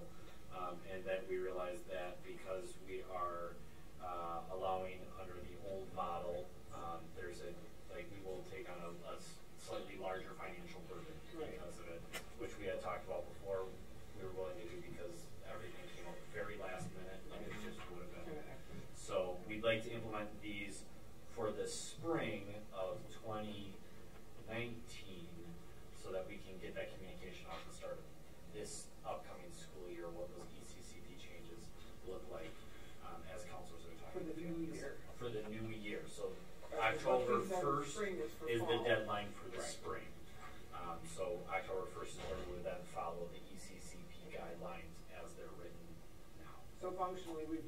our last process of old applications. This would be, Because yes, this is it. This is it. For the fall. It's going Correct. to get implemented in fall, but it's got processed. Yes, that is my suggestion. Okay. So, sorry, I should have done this first. I'll take a motion. I move that we approve the early college credit program as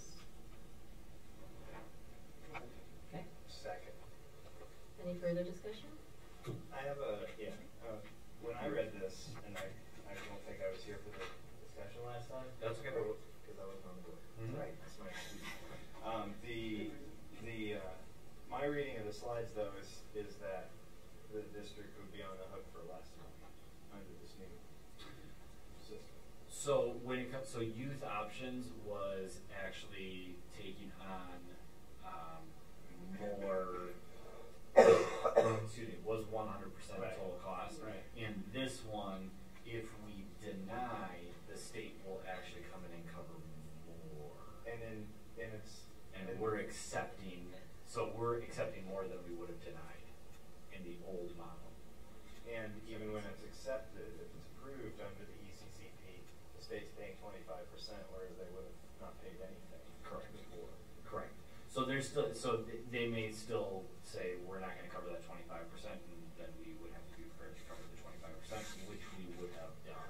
Oh, I see, because it's the denied classes where it makes it big. That's where it makes a bigger difference when we start denying. Gotcha. Thanks. Any other questions? No? So, do you have them for me to sign them? Yes. All right, all in favor? Aye. Aye. Motion carries 5-0. Thanks, Tim. Tim, are we going to send something out this year? Because I should ask this before. Are we going to send something out this year before the fall so people have kind of a heads up to start thinking about Our this? counselors have already been talking with parents Okay. about the changes. They actually did give a forewarning that things might change, Okay. but they weren't able to be specific on what things might change. So they've already been talking about, I've shared this slide presentation with them. So they've looked through that. I've shared the crosswalk between the new and the old. So they're already aware. We certainly could send something out. It usually comes up next year is really where it starts to come down to actual conversations about it. Or even at registration, they would provide a little, Yep. this is being updated for those of you who Yep. are interested. Yep. Okay, Thank you. Okay, I'll take a motion for the superintendent's consent agenda. I make a motion that we accept the superintendent's consent agenda. I second. All in favor? Aye. Aye. Motion carries 5-0. Thank you, Dr. Anderson, for taking on the additional role for one more year, and Right. welcome Julie Harris. Yeah. She's great. Look forward to meeting her. Okay, public comments number 2. Our public has gotten smaller. Oh.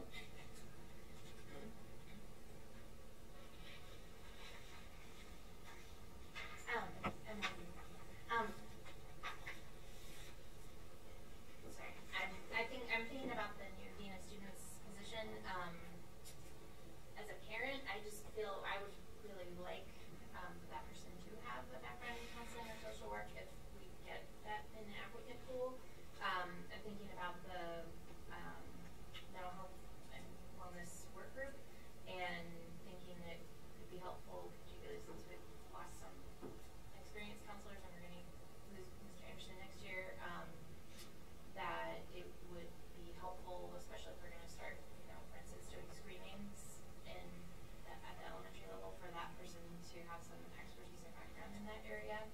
And just, it sounds like a lot of the rationale behind this has to do with the wellness and mental health work that we're doing. So I personally would prefer that over seeing, someone who only has teaching experience and does not have that social work or counseling experience. Just my opinion. Thank you. Okay, board governance. So first up is SEA President Amy Miller. I think I sent each of you kind of I hope, Lance, you got it? No? Well, tell me what it is. Well, it's just, it was an email from Amy, which she's going to talk about. Yeah. So an opportunity to have a new new board forum. Yes, Now you remember.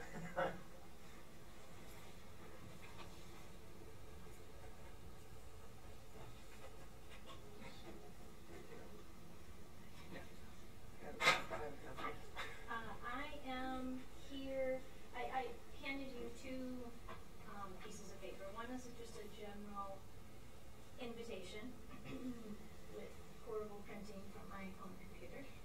And the other is an agenda. This is an event that is scheduled to take place on May 9th at the village, in the basement of the village center. And this was put together by a former teacher who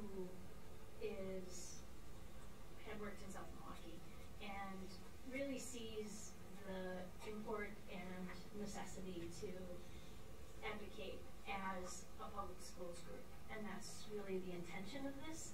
Lance is a new board member, and there's been an invitation sent out to consider this your formal invitation, personal formal invitation, to other new school board members in the region. And so the Shorewood Education Association is part of Region 7, kind of really covers all of southeastern Wisconsin down to Kenosha and as far north as Grafton. And so there are school board members who have identified themselves as real advocates of public education. And we see this not as an instead of what WASB does in welcoming new board members, but in addition to. And really I'm here for two reasons. I'm here to see if you would be willing to come and share what makes Shorewood so unique and special alongside me. If you look on the schedule, there is a small yellow portion where it says Amy Miller and so that number 5 says how districts work the best, cooperation and communication. And I think that, I know that that's what makes Shorewood unique and really a destination district for educators. And as a school board member, if you can say, yep, we have seasoned teachers who want to come here, in addition to new to the profession, but that is part of our strength is really what the bullet points underneath, for those of you in the audience who don't have this in front of you, the three-legged stool between the school board, administration, and union leaders, positive experiences that we've had. And my plan is simply to talk about and highlight what we've done, coming together, writing resolutions together, sending those forward to Madison, having our linkages, and then that we can confer our regular conversations with Brian and how that goes forward. So I understand that it's also the volunteer appreciation evening, but if there's someone who would be willing to come, that would be great. So if I could come to accept it, I could be there, but I can't get to the Well, there is going to be a social aspect of it too. We are going to extend it beyond the 7:15, and we're going to go head over to Three Lions, and whoever's interested. Joanne's with them. That's convenient. Who's ever interested in extending that? There's someone who just recently found out about this. Her name is, and I don't know her, I know her as her pen name, like Ed Shyster, she used to post at. But her name is Jennifer Berkshire, and she has a national podcast called Have You Heard? And she's just coming to participate. She's not to participate, to be an audience member, and is interested in how different areas are addressing the issues that public education is facing.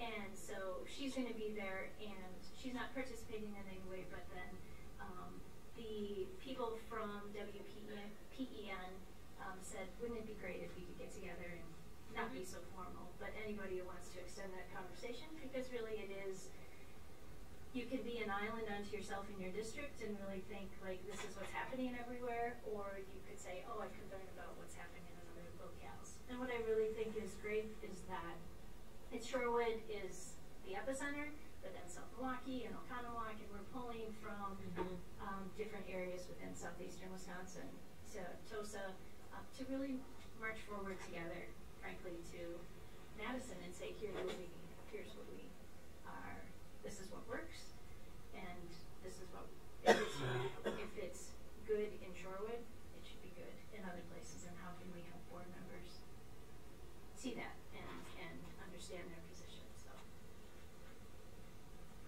I want to thank you for taking kind of the lead on this. This is really, really important. I have a friend who was just elected, my former student teacher, who's a teacher himself at Nicolet. He's on the Cedarburg Schools board, so I'm sure he'll be here. And we've already talked about having Cedarburg join not WASB, but SWASA and and the importance of kind of coming together. I do think, unless we take a peek outside of Shorewood, I think what we have here is very special. The things that you mentioned are I think, quite, I think they're very good practices, you know, our linkages, but your monthly meetings with Brian, and that dialogue needs to continue. And we I think, I see you and the SEA as kind of an ally in the broader kind of struggle that we're facing at the state level. And I would love to be there that night. Unfortunately, I'm going to be headed to visit my brother, which is actually a good thing, but I'm not going to be able to be there, so I'm sad about that. But I would love to see one of my fellow board members be there, and ideally Brian as well, although he might be pulled to the volunteer thing as well. But I think it would be very powerful to have the president of our union, our superintendent, and maybe Paru or somebody else speaking to some of the best practices that we have and our efforts, and what should be a model, I think, for other districts. Yeah, and I think it's an opportunity for us to learn too. I know I've had conversations with Paru about, you know, emulating what TOSA does with Save Our Schools. And so I think that it's not just for us to go and disseminate, right, but it's us for also an opportunity to learn. Yeah. Are they coming? Yes. Yeah, so they'll have a representative. I mean, if you can just simply switch the order of things so that your panel comes before you.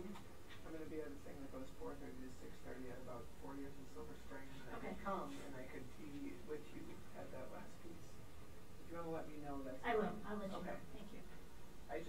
That goes till 6:30, and then I got to drive. That would be great, Joanne, because unfortunately that evening doesn't work for me either. But it does sound, do you anticipate, Amy, doing this yearly? Or what sort of, beyond this event on the 9th, I mean, what's sort of the next step? That is a really good question. That we'll have to see. You know, we want it to be meaningful for the participants. So far, 6 people have committed to being there.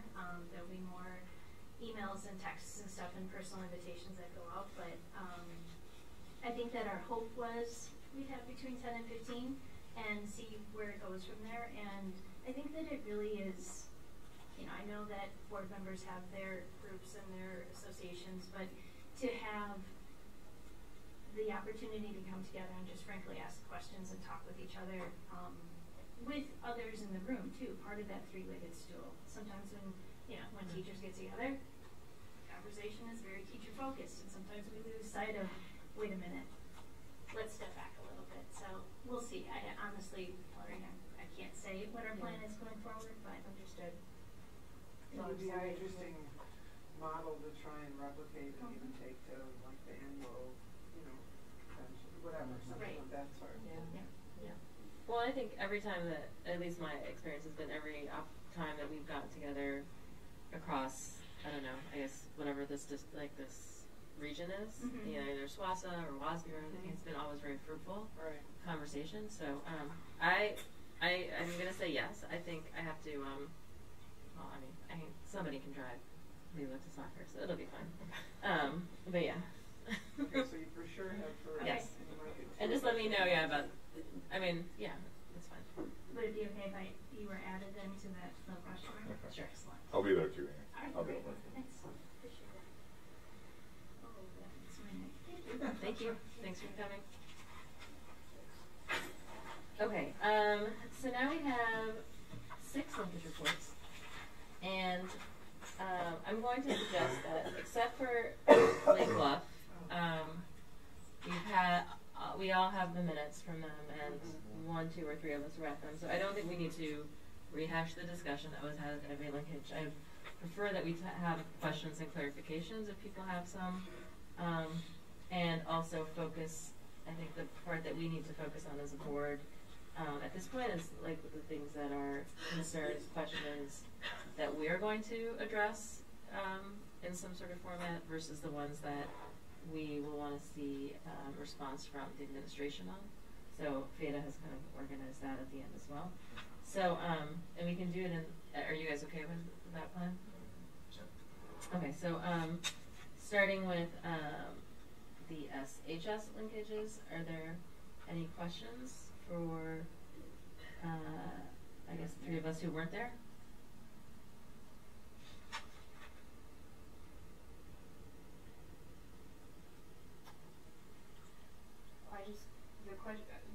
The graduation date. Oh, it's changing home. It's graduation's always been on a Thursday. It's changing to a Sunday. I know that, but the question about the coordinating it with the Tommy Awards and those sort of things, how is that being handled? Is that being taken into consideration? Yeah, Tim's looking at that. That's just kind of the time aspect and what we could work through. So he was going to work through. I think the Tommy Awards are probably one of the only conflicts, and obviously, religious services that could potentially be that day, or other things that might pop up. So Tim's going to take a look at kind of that variety of pieces and then select a time that would be optimal. But I think there's consensus around the day, and the time will be worked out. Okay, great. And that's for 2019. That's not for this year. Yes. So just to be clear. Right. So I wanted to ask about the question about board follow-up around communication, and so I feel like that came up at a number of the linkages specifically about the mental health work group. But I think I guess one of the things is this something that the district should be doing, or something? I guess I think this is a district responsibility, and so this is like this idea of a newsletter, and so I'm wondering if there's. Well, what are your thoughts about communicating? There's multiple work groups that are going forward. There's a lot of, we've had conversations as a board about the work that Tim's doing that people don't know necessarily about.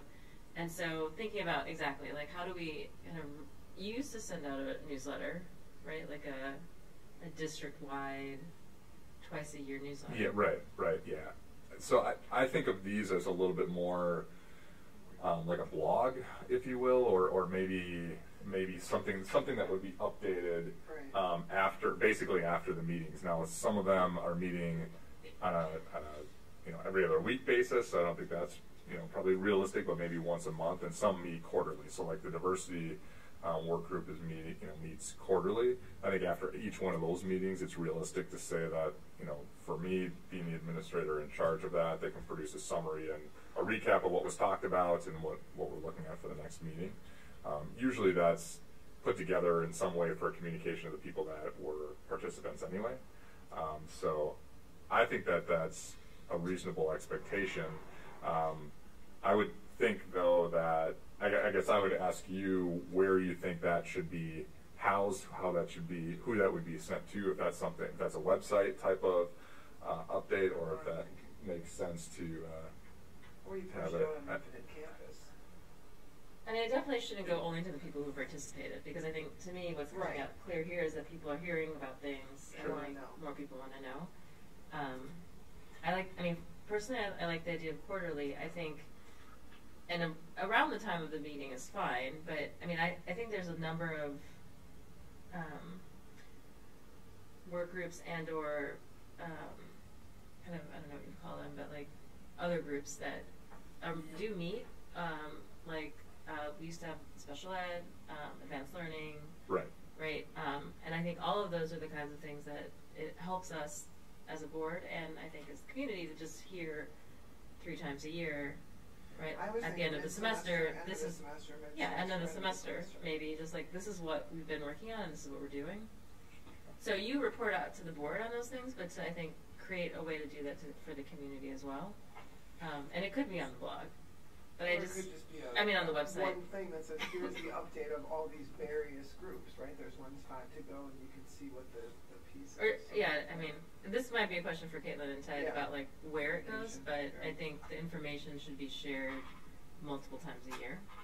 Well, I mean, I just think about just the stuff that Joe did. When we did the high school linkage, Joe did a really excellent summary of what was going on, and it was very comprehensive and very interesting, and kind of spoke to, you know, these 3 pieces and how they fit together, and kind of following up on Emily's point, talks about the role you see, and this might answer one of your concerns, you know, the principals really being the academic mastery people, our counselors and people with that specialized background being the wellness folks, and then the character and citizenship being this dean of students kind of role. So you take these different aspects of our policies, and those 3 leaders in the schools are kind of spearheading that whole piece of delivery to our students.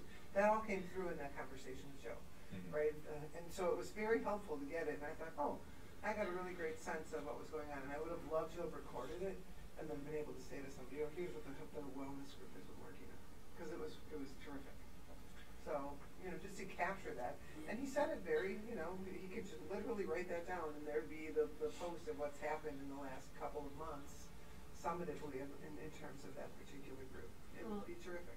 I wonder too if it can't be a little bit more holistic, specific to mental health, that if we're putting on the website in a blog or something like that as to what we are doing, you know, both from the board perspective, from what Ryan and his team are doing, but also is that an avenue to put out resources for families to say, you know, this is what Red Gen is doing in this instance. Right. This Some of the is stuff we what talked about in our Dr. meeting. Mazius is doing in, you know, for parents in this instance.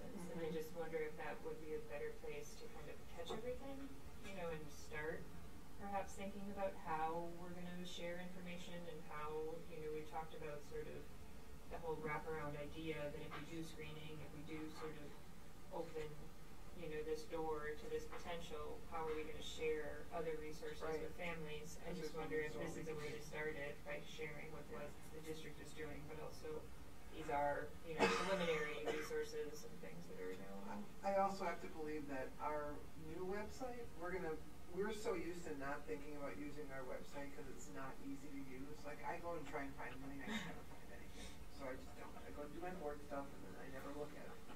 Maybe the new one will be so much more, you know, usable, that it will be an easier place for people to come looking for things. Or they'll know, oh, I know I can find it there, and it's easy to find. So I think some of this might also present itself a little But I bit think, when we I get mean, there. I guess the thing is that we need to know is like that we have to have a commitment to the content. Yes. You know, like, And updating it. So so I can commit the administrators to providing that content as a summary to the work groups. You know, if it's a quarterly Twice or a semester or something like that would be fine. I guess what I would like more direction on is what vehicle do you think is going to be the most effective as both parents and not having students in the district. Is that pushed out via Infinite IC, you don't get IC. Campus, right? Is that a village village memo? You know, because we've got access to the village manager's memo type of thing. Is it both? I guess I'm just wondering about that. I mean, I think both is like the safest, right, in terms of hitting, you know, like getting to the most people. But you know, it's interesting to think, can we do some sort of could people who are not school, like I'm not in the schools anymore, right? So I don't get any push outs from Infinite Campus. I get stuff because I'm on the board. But what if I'm a person who stays connected and is interested in the schools? Do I have an ability to essentially subscribe to some sort of communications from the district without getting all the day-to-day crap that I don't want to get anymore, right? I don't care if they're doing it every day, blah, blah, blah, whatever. But I might want to know some of these bigger things. I might want to know about bigger initiatives. I might want to know about, you know, the facilities work going on. The same kind of stuff that gets... I mean, that could be like a news feed off the website. So. Yeah, but a way for then people who are outside the immediate use of the district to be able to opt in and get it sent to their emails. I think that's something worth looking at. Question for Ted and Yeah. Caitlin about the website, and I know I subscribe to those via NPS, so Yeah. I get updates on what's going on Right. through the newsletter. But what I'm hearing are two things. One is kind of an update and knowing where the work group's at and where we are in terms of health progress. And the other one is kind of support around mental health. And Hillary mentioned several of those. And I know Mike joined at the middle school because I get those newsletters. Always has a piece in there about Red Gen or things that are going on. And I think with our focus on wellness, if that were to be just a standard part of every newsletter, where the principals would share kind of events and resources that are happening, whether it's the Stairway to Heroin showing that happened at the auditorium several months ago, or other resources that are there. I think people would just get used to relying and knowing that, and that's also a place where they can share updates on the work group. But I see you also want to hear all right, what do you want me to do in terms of updating? Yeah, no, I think it is a Ted and Caitlin conversation in using that access. So that's helpful. I'm just thinking through what Hillary had talked about too, and kind of chunking it into, we have multiple work groups that are working on wellness, right? So we've got, we're working on some food service pieces, we're looking on mental health. So I wonder if we don't use the chunks that we have declared in the strategic plan as kind of the umbrella areas, and have an academic area and a wellness area and a funding partnership area, and that those would be, the work groups could fall underneath that, and that would be a way for us to keep that conversation alive longer than just like every the mid-year review. Mid-year review is fine, we'll still have that. Those supporting groups could come and go as Correct. they finish their work, but And that, instead of a higher umbrella would always exist. right, and that's what we a would, good idea, that's what we would do. So, okay, all right, I'll, that's very helpful, so I'll work on that and talk with it. Should we have, I was gonna put this as a agenda item for upcoming meeting, but could we have an update at the next meeting on the website? Yeah, it'll be launched by then. So we're looking at May 1st. Yeah, so we could have that. And then maybe having them, because that would be a good time for them maybe to come in for us to talk about content that we want to include. Yeah. Use that as case. Right, exactly. Starting first new thing to do. Right. Okay. So then, anything else from SHS? No? All right. SIS?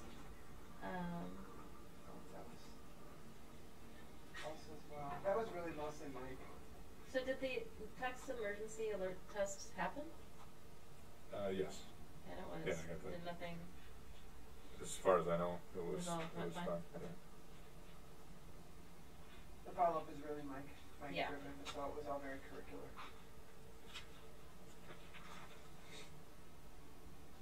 Any other questions on SIS? Okay. Student linkage. So, as you'll see here, one of the things that comes again is a newsletter, electronic communication sent to students. That's unmarked. So I think, again, thinking about, right, just improving our communication across the board, including students. I just have to say, we have amazing students. We really do. And they're just so engaged, they're so thoughtful.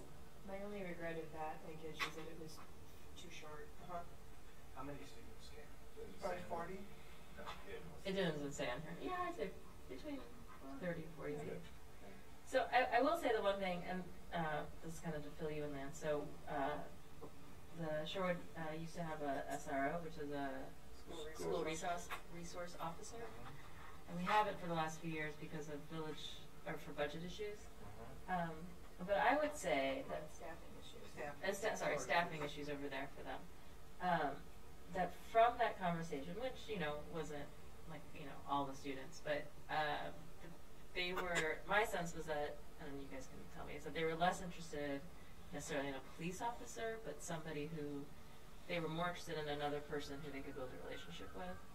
And a big part of that would be somebody who could be there every day, because our SRO was only going to be there part-time, and one of the comments or the feedback was that it was difficult to build a relationship with him because he wasn't there all the time. So what kind of person are they? Oh, I mean, they didn't Well, say they were fine if it was that. not even the police department, but they would just want the person to be there all the time, and they would like the focus to be on that. They'd liken it to like Nelson and Mr. H. Like another Nelson. Yeah, when Mr. they H. said they're everywhere, and they're available, and we trust them, and we also know that there's a line, and when they say this is how it is, this is how it is. Okay. It was a very, very positive reflection of the relationship they had with those guys, and Joe Paddock, and they talked about all of them. I guess I'm wondering, is that an armed person they're talking about in this situation? Okay. Well, that matters to me. It's a big point of discussion at our household. Is do we want armed people in this place or not? And I just wondered what the students. When we had the SRO, He was armed. Yeah, the SRO was armed.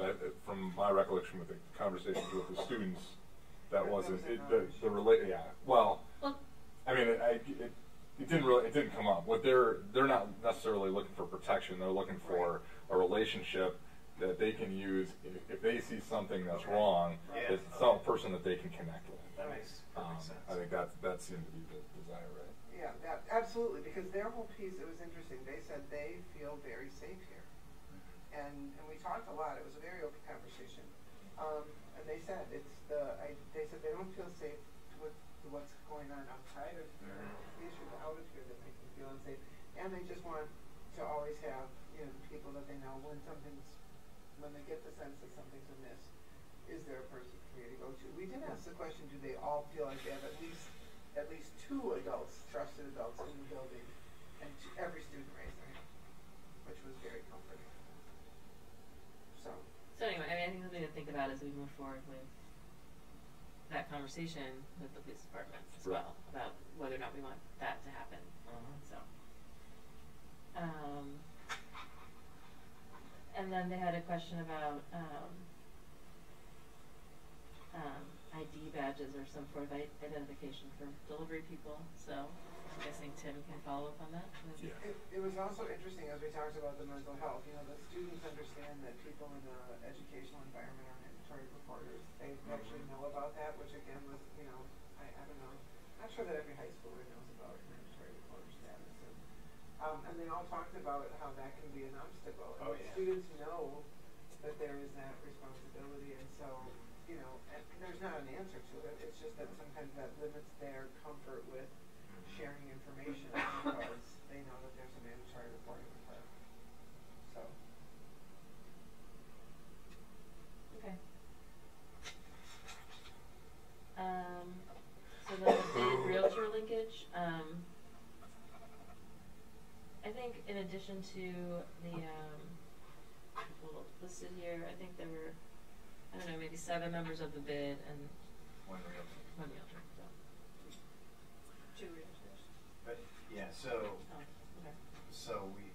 we had talked about that idea of having a separate meeting or an additional meeting with realtors, given their position in the community, their interest in the school system, the need for us to communicate with them. I think it'd be beneficial. Yeah, I would agree with that. And I also talked to Ted about having, with the realtors, but also having a more concerted effort with the bid representatives, because they were asking us for opportunities for partnerships and entrepreneurship, shadowing, just a lot of different opportunities, which is exactly what our partnerships are built off of. So Ted's going to work with Erica and the rest of the group to be able to make sure that they know when the meetings are, just do some more personal outreach, because there's a lot of great opportunities that kids can walk to here. So. I think to maintain this linkage is good, because it was obvious that there was the need for it. Yeah. I didn't realize going into it that it was part of the bid meeting. Which was a little awkward. So I do think that moving forward, having this linkage is a step, not part of our meeting, not part of their meeting, but to have an actual linkage where we can have better conversation, I think would be advantageous. I am going to suggest, in a later discussion point too, that we start sending somebody to their meetings. I think they have some misinformation about what's happening at the school district that we can clarify, or at least get them the information they need. And then there are going to be opportunities for us to say, like, hey, can we, like, can we partner with you? Can we, get more information to you? Things like that. So I think they meet quarterly. I don't know. I'll find out. But it might be a good opportunity for us to just kind of hear what's happening on a more kind of regular basis. So. Okay. And then Atwater linkage? I was only there for 10 minutes. Sorry. It was a majority of the meeting focused on mental health and what the district is doing, what the board is doing. They had some interesting sort of thoughts on the potential of screening kids, and there was, I think, some good insights. And generally, they were all very supportive in everything that we're trying to do, and with the realization that this is a continually moving process, and that, both from the board's perspective and the district, Ryan and his team are doing. Brian announced at that linkage the Dean of Students role, and they were very supportive of that, and interested in everything that was going on. There was the thought of just kind of communication of using a screener, or how that would sort of come across, and part of that was who would be implementing such a thing. Right. Some thought that the teachers being involved would be good. Others thought that would not be good. Just having the day-to-day bias that could be implemented. I think that that too, just coming back to sharing the information about what is going on in mental health. I think that group would support that. And, they liked everything that we talked about, but I think there was a definite need to be able to share, everything that we're doing. Facilities we talked about, but it was very brief, and it was mainly around just the security of adding cameras. We'll talk about that. So it was a very good linkage. And then I think actually all of us except Joanne were at the Lake Bluff linkage that evening. Oh. So today. Yes, right before.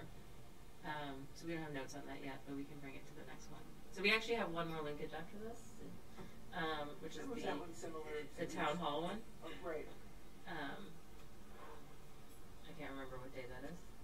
Beta, do you remember? May 8th. Thank you. Oh, is it before a meeting? Yes. Yeah. That's right. Okay. And so we should probably, maybe at the next one in May, kind of come back and discuss. So 2 things. One is, like, if we have ideas for linkages moving forward, like separating the bid and realtors. We didn't do the senior center and library this time. Right. Yeah, it was just scheduling. They weren't available, but we want to keep them on the list, right? Yep. So if there's any other changes or differences we want to make. And then Theta sent all of us, like, we usually send a survey to everybody who participated in the linkage about their experience and what, like, they would want to see improved. So we could send that out now and then have that data to look at in May. We do senior center, library. We want to loop in Historical Society and any of the other. I think they were invited. They were invited. They didn't, Okay. And Okay. I've gotten to know how to communicate best with them, and it's old school. So next time we invite them. We need The to. Historical Society. You mean like send them a letter? Do we need to send them a letter? No, like a phone call. Like a phone call. Okay. So, yeah, not a phone. Carrier pigeon. No. They do. I have email with their president, but yeah, we communicate mostly via telephone. Okay. Which is old school. I think a Email phone is actually It's still old school if you're a kid. PowerPoint is old school. So, just before Theta sends out the survey, I'll read you guys what's currently on the survey. So, what linkage did you attend and name? After attending the linkage meeting, did you feel you had a clear understanding of all the topics discussed? If not, what follow-up do you request? What aspects of the linkage did you find helpful? Do you have thoughts on how to improve the linkage meeting? And where do you receive your most reliable information about the school board and its work? So, any additional questions you guys like to ask to the 50-some people who participated? Do we have an open, just other comments section? Yeah, we're doing that. Okay. Yeah, I think we should have an open comment space. Okay. So we'll do that and send that out, and so I'll put it on the May 22nd agenda. What time is the town hall? It's at 5:45. I don't know why I don't have that one. 5:45. Just 6:45 in the morning. Yep. It's usually in this room. Oh. That one minus is a little different too, because Brian isn't at that one. So it's just the five of us. We talk about Ryan. Yep. It's an opportunity. Essentially. Essentially. It's an opportunity to be without the parent in the room. And just have an open conversation. Just have an open conversation. And last year I thought it went really well. I thought there was good conversation. So Great. Okay. We'll start advertising. Oh, I just got an invitation. There you go. There's in real time. Okay. All right. So next up, selection of board officers. So here, you take make a motion. So Lance, I'll tell you what the officer positions are. Yes. President, vice president, clerk. Who's currently the clerk? Hillary. Can you want to tell Lance about your job responsibilities? I don't know that I do them very well, to be brutally honest. There's lots of signatures. I believe that you're supposed to be better than I do That's your at job. tracking. Official signature. I sign a lot of what Pat gives me to Yeah. sign. Sure. That's the clerk in charge of the clerk. Okay. Pat tells me what to do, and I sign it. Right. And that is essentially my role for the last couple of months. Okay, and then the treasurer. Joanne, are you the treasurer currently? Yeah, I sign anything Pat tells me to sign. I read it first, and then I sign it. So you're not doing. There is also the member at large, I feel. Yeah, let's hear about Wait, that. tell us about your roles and responsibilities. You got the longest title, but you do nothing. You sign nothing. It's, I would rather not have a title than member at large. It is a weird, it is a weird title. I put on some weight this year and they changed the name to large member.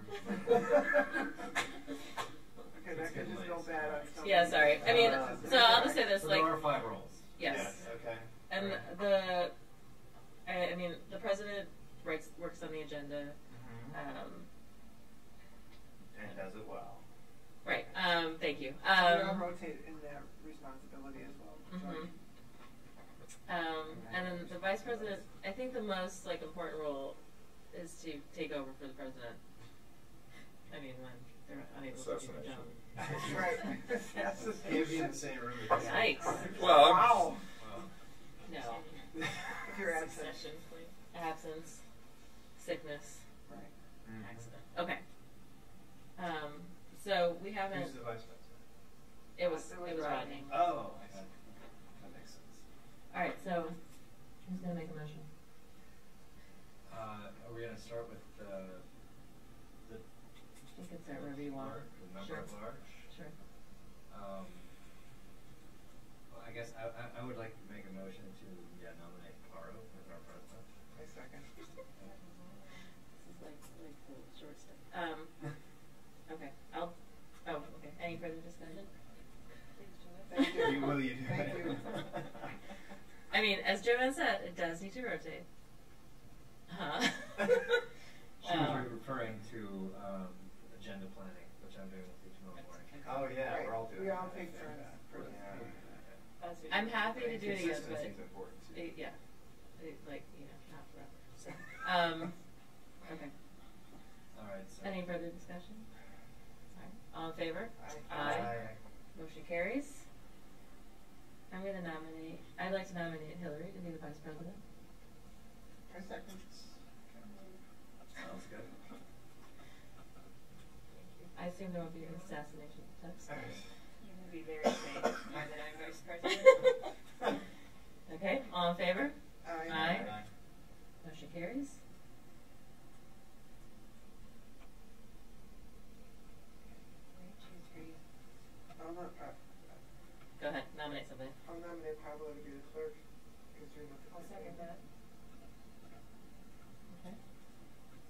favor? Aye. Aye.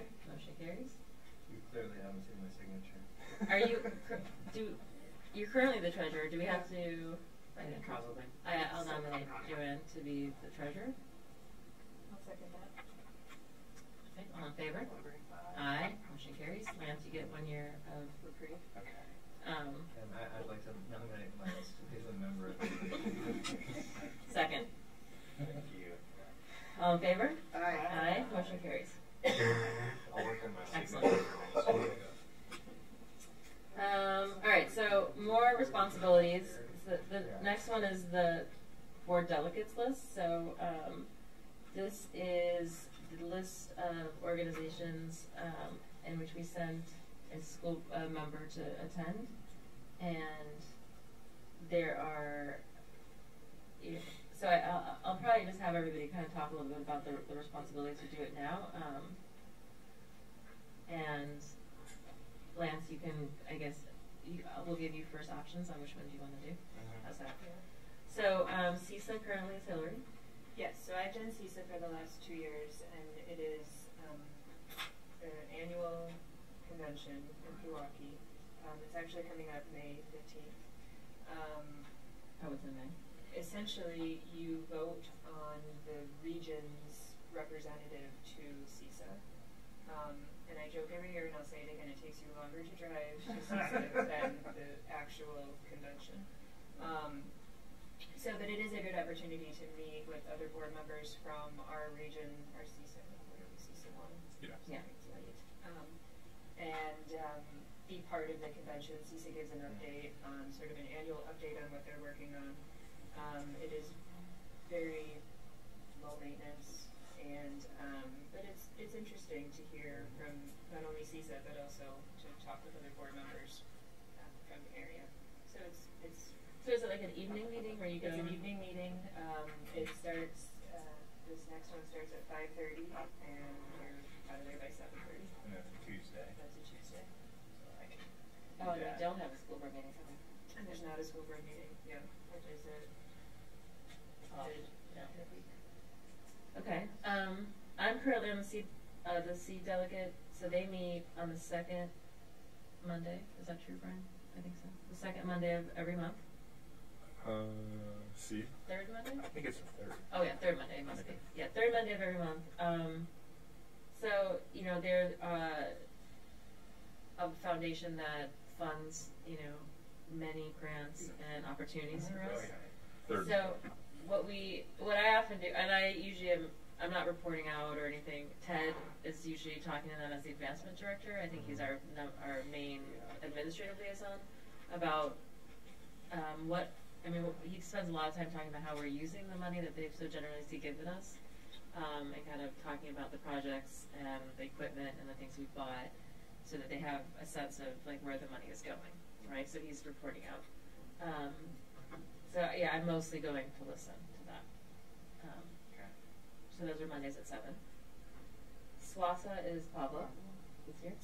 Yeah, so SWASA is this Southeastern Wisconsin School Alliance, which is an alliance basically that comprises most, not all, of the school districts in Southeastern Wisconsin. Many of them attend these monthly meetings. They're Tuesday mornings. Brian usually picks me up shortly before 7:30 in the morning. And we drive. Okay, so you don't want to. Anyway. Moving on. He's a cautious driver.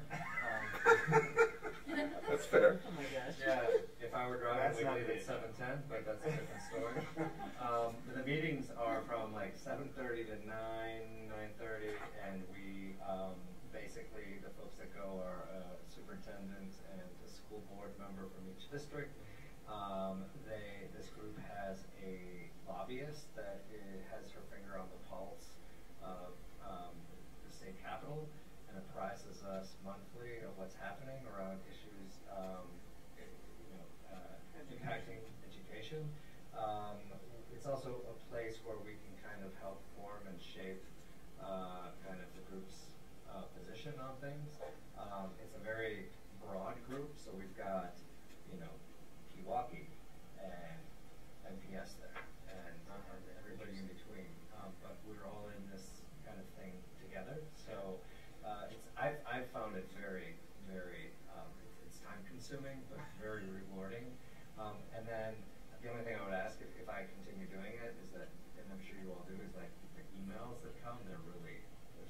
of them. There's a lot of them, but check them out, and I know Parva pushes those out as well. Yeah, there's a lot of good content. There's really good content there. So you'll start getting those. Great. Yeah, so keep an eye out for it. Yeah. But there's some good stuff going on. Rodney was the WASB delegate that would go to the annual convention in January and vote on any resolutions. What data do you know? We have to announce who we have to send in our decision for that. Fall. Okay. And is it a multi-day thing? No, it's a 1 day in January. I think usually before classes have started. Yeah. The dates are set. Yeah, it's mid-January. And it would be really a review of all the resolutions that were put across across the state that'll come, and then the delegate would need to vote on whether or not our board would support it or not. So there's a little bit of homework to be done with that. I'm the liaison to Shorewood today. If We I could haven't had just anything yet. jump back and just give him a little bit more background on the WASB convention. That usually happens the week before your semester starts at UWA. Yeah, the week before. Yeah. Okay. And it's a great. I should say it's a great. It's a good conference at the state level with board members and administrators, and so most of us went to it this year. And Yeah. got some- The other thing I'll say about the I'm telling resolution. him just that he kind of has it on his radar, like. So WASB January. and WASDA. WASDA You're is talking about district two admin, but they do the convention all together. Then that becomes a multi-day thing. It's like 3 days. Yeah. And imagine like breakout sessions, convention, and then a big exhibit hall where people are trying to sell you like stuff that who knows. But That's where I get all my pens. right. Well, Exactly. And then, Yeah. and the only thing I'll give you guys the update on, so I don't know if you remember, so last year the Shorewood School District put out 2 resolutions that we wanted them to consider. One was on DACA, and the other one was on runs. And there's another group of people who get to decide what resolutions go forward, and they changed our resolutions to like essentially strip them of all the important pieces. So then I sent a note saying like, can I be one of those people next year? And I guess I'm on the possible list. So you're going. So that's No. I mean, I'll go to the I meeting, see. but No, that's for the 1 day thing where Rodney goes and votes on the resolution. yeah. Okay, gotcha. So, but it's good. I mean, it would be. It sounds interesting. I can do it if nobody else wants to do it.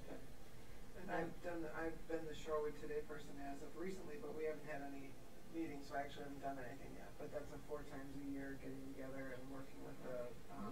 I did it too. I haven't had any meetings. Oh, because April's the first one. Right. Yeah. Actually, I was looking at the. So I would like to continue on that because I haven't gotten to do You it. guys should do anything. Yeah. Do it. And the rec board is currently. Just Oh, sorry. FYI, the WASB thing is this year. It's when our semester starts. Oh, there's. It's like the day. Oh, really? Oh, because we're starting after MLK. Yeah, it's Yeah, January so 23rd next year. You know, it's a little bit later A though. little bit of an Okay, issue with okay. schedules. Yeah, Yeah, we won't know. Okay, thanks for.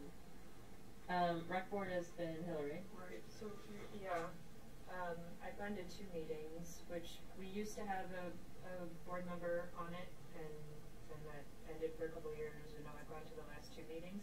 I do think they're advantageous, and especially with all the facility stuff that's going on.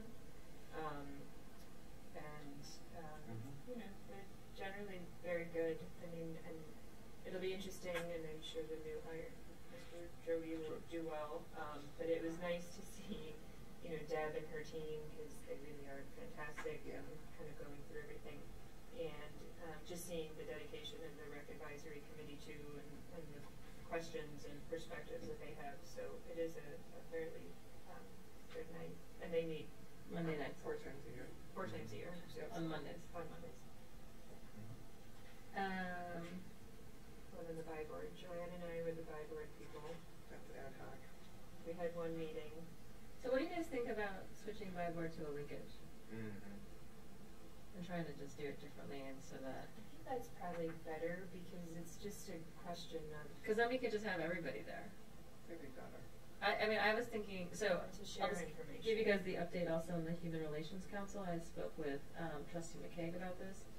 So they have, they got 100 applications for all the committees that they have, but that doesn't mean, like, I don't know how, she didn't know exactly off the top of her head how many were for the Human Relations Council.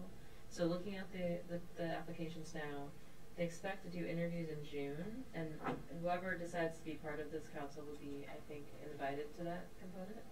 And then maybe their first meeting in July, but they haven't ironed out those details yet, as of my meeting with her last week. So I was gonna maybe just reach out to President Rozek about the buy board and maybe making that a,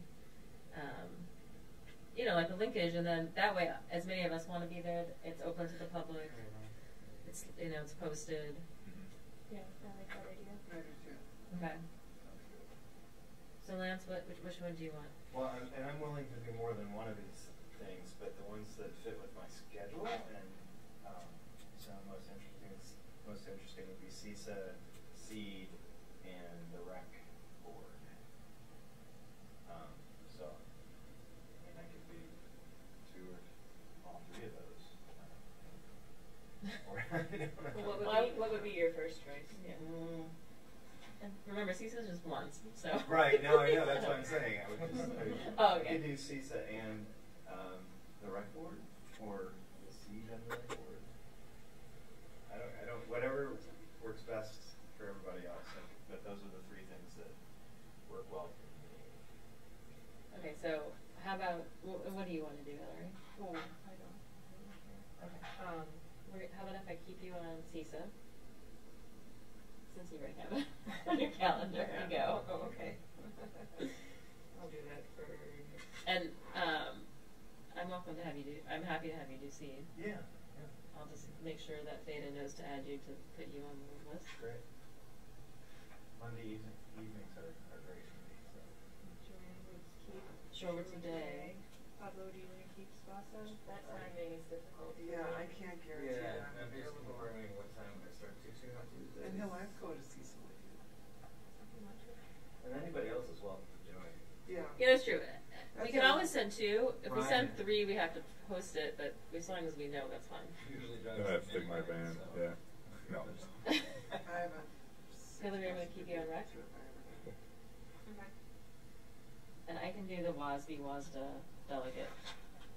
Assuming, I guess, I don't know what my class schedule is. We could probably look at that and figure out what all of our schedules are, and then pick whoever doesn't have a class for that day. Okay. Because we'll know that in fall. Okay. Are we going to add the bid? Yeah, I'll find out when their meetings are. Do we have Swasa? Probably checking. If anyone else is dying to do Swasa, I would give it up just because I teach at 9 a.m., which will be pushing it.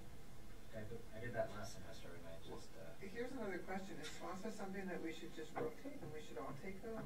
Like Okay. go on a rotating basis? It's twice a month.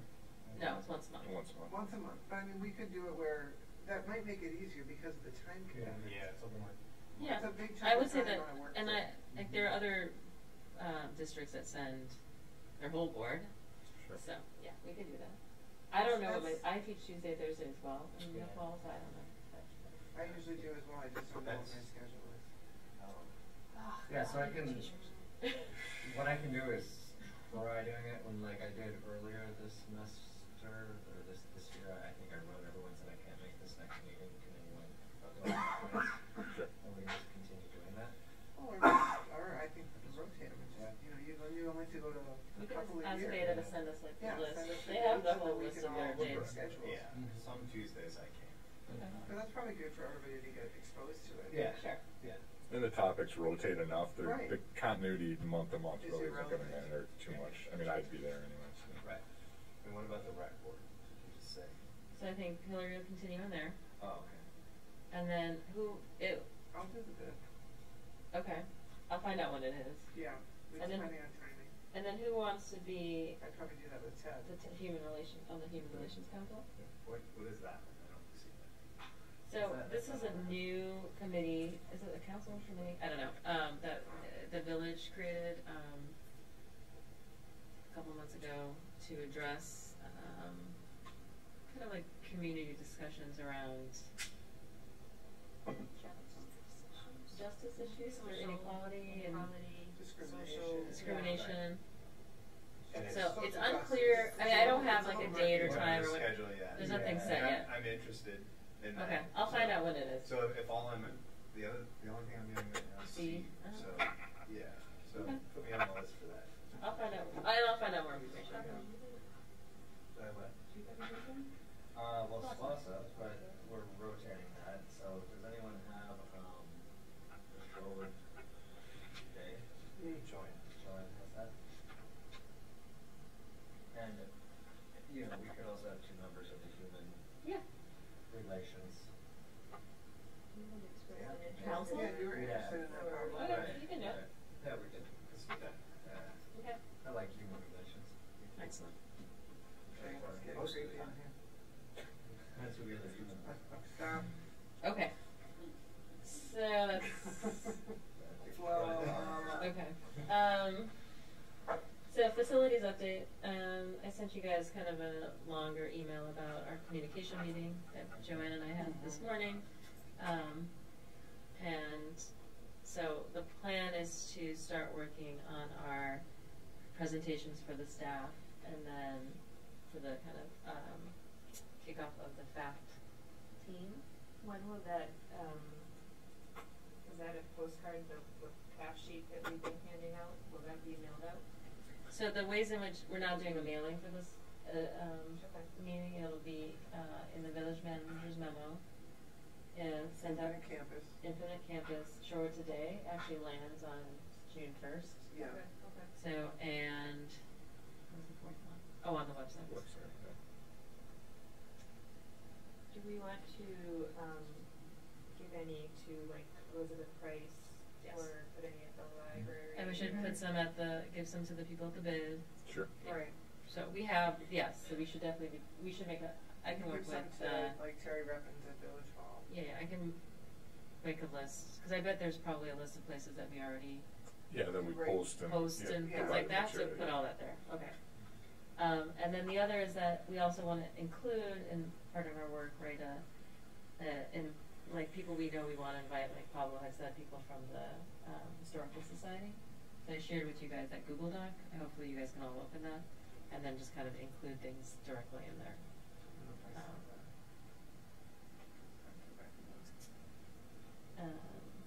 Okay, so that's the update, unless you guys have any questions about that email. Okay, more planning. So board retreat.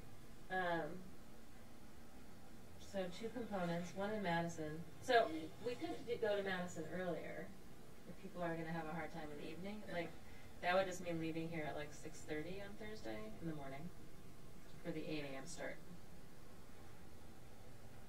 Either way, it doesn't really matter to me.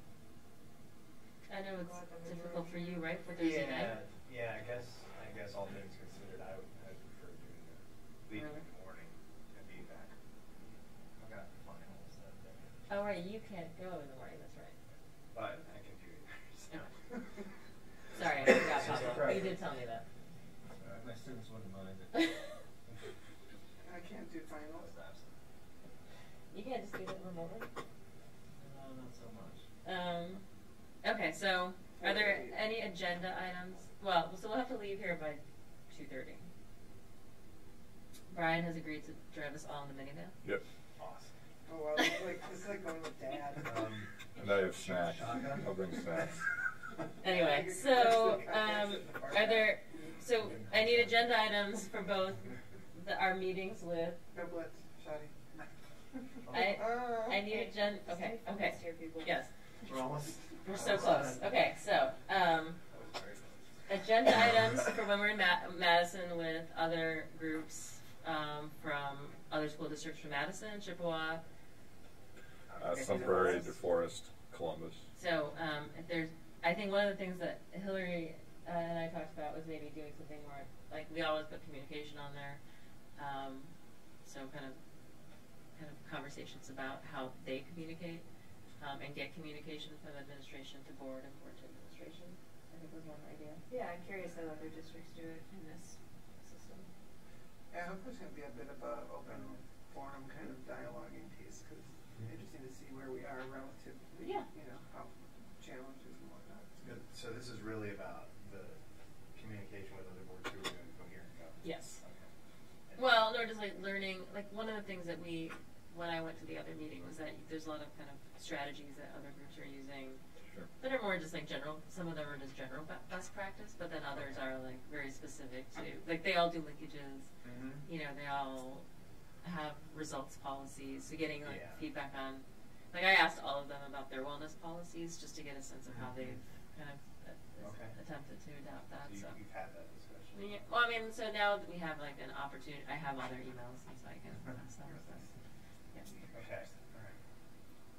So if there are questions that come up, we can send them ahead of time. One of the nice things that they did when we went was they used like case studies for us to kind of work through problems or issues. So. Okay, so I'll send that to me sooner or later, and then I scheduled the board retreat for Friday for back in Sherwood for us. I said we would start at 10 just to kind of like give us some time, I guess, to regroup. But I'm sure all of us will have children to deal with way earlier than that, so we could move earlier. Floating over here. So these are the things I have on our agenda for those 4 hours. We need to do our self-assessment. I'll invite Rodney back for that. Joanne had recommended a book, I don't know if you remember this, Joanne, that maybe we discussed called Difficult Conversations, How to Discuss What Matters Most. Yep, Doug Stone, Bruce Patton, and Sheila Heen. It's an excellent resource. So we could do kind of like, if we had you said I haven't seen it, it's not like, so we could read that and discuss. Read it, yeah. I also have on our agenda for that day to discuss creating an anti-racist mission statement for the district. And that's what I have so far. I really recommended that book because it's a good tool for anybody, whether you're an administrative position, a board position, in any environment. It's just a very good skills-based resource for developing capacity to have these conversations. It's excellent. So is there any other kind of burning agenda items? Okay. Not really. I think the assessment for me is just the biggest one since we keep hunting it. Okay. Could we talk or spend some time talking about our result policy on wellness?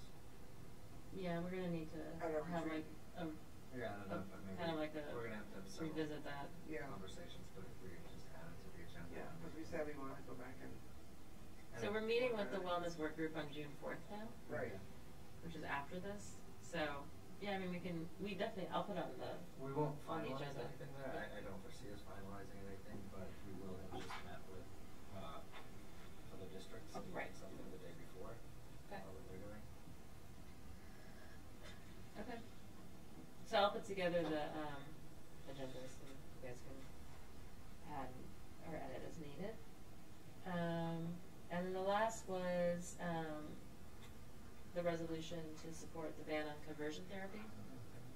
So Lance, do you want to kind of talk about that? Right. So there's nothing for us to act on tonight, so I don't know how much time I want to spend on that. But basically there's discussion at the village board level of passing, so Milwaukee City Alderman passed an ordinance prohibiting LGBT conversion therapy. So it's a ban and with fines and things like that if it's done in the city of Milwaukee. And so the spirit of this is aldermanic.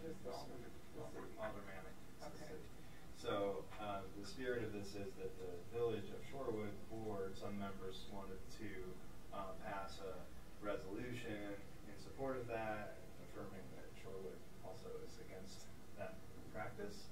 So one of their policy groups was working on that, and then the question was raised, should it be an ordinance versus a resolution? Ordinance would actually have some enforcement. Right.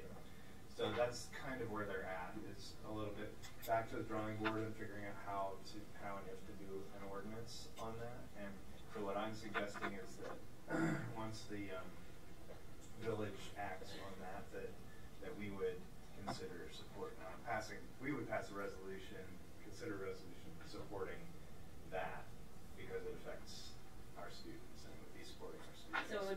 resolution supporting the village, right? Which is what they did when we passed their transgender and they supported, okay. Yeah, exactly.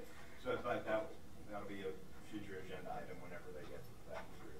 Do we want to urge them to pass an ordinance? Because in essence, they've already passed a resolution saying that this is a safe place and being very yeah, we can. I guess the other, yes, and let me also say that I've heard that the latest is that there's a push to broaden it beyond just conversion therapy to say that it's the past ordinance saying that Shorewood is outlawing discriminatory practices in all kinds of settings, like employment settings and things like that. So it's becoming a bigger discussion, and it is becoming ordinance oriented. Okay.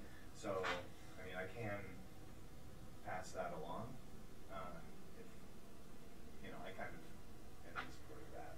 I think it's.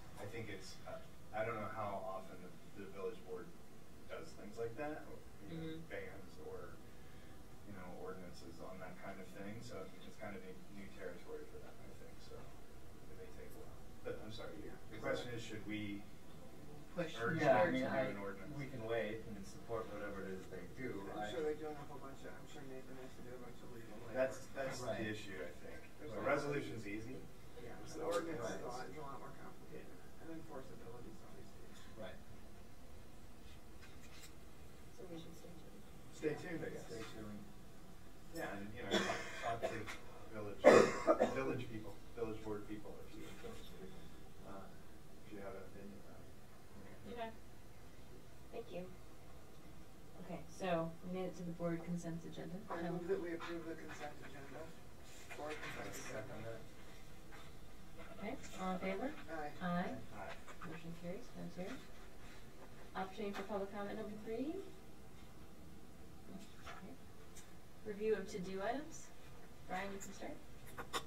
So I'll touch base with Ted and Caitlin around communications for the work group details and the sessions that are going on, and just thinking through both the means to which we think is the most efficient in the context, especially of our new website launch, and then also just thinking about kind of the context to which we would, if we would use the strategic plan as themes or something like that. So we'll brainstorm around that, and then. Right, and then I'll bring that back to the May 8th at our next meeting. Have Ted back here. Caitlin will not be available at that point. She will. Yeah, she better have had her baby by that point. So she'll be very busy. If you're going to be touching base with Ted, will you touch base with him too about the bid piece? Because he and I should probably do that together. Okay. Good. All right. Is that it? Okay, so then I'm going to work on the board retreat agendas and get those to you guys. And I think that was my only to-do list. All right. Did I miss anything? Do you guys remember anything else after that? All right, future agenda items. So I wrote down kind of an update on the website and communication plans. Anything else? Oh, I guess I will also, on my to-do list, I will talk to the village about making 5-border linkage and getting more details on the Human Relations Council. Yeah. And do we need to, where does this fit in this discussion of the wellness policy? Yeah, so do you guys want to do it at the retreat, or do you want to do it at the next board meeting?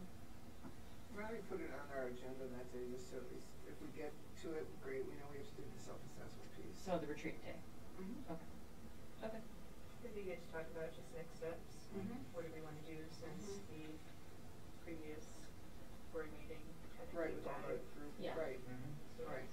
So, and so next meeting, David Bowen is coming to talk about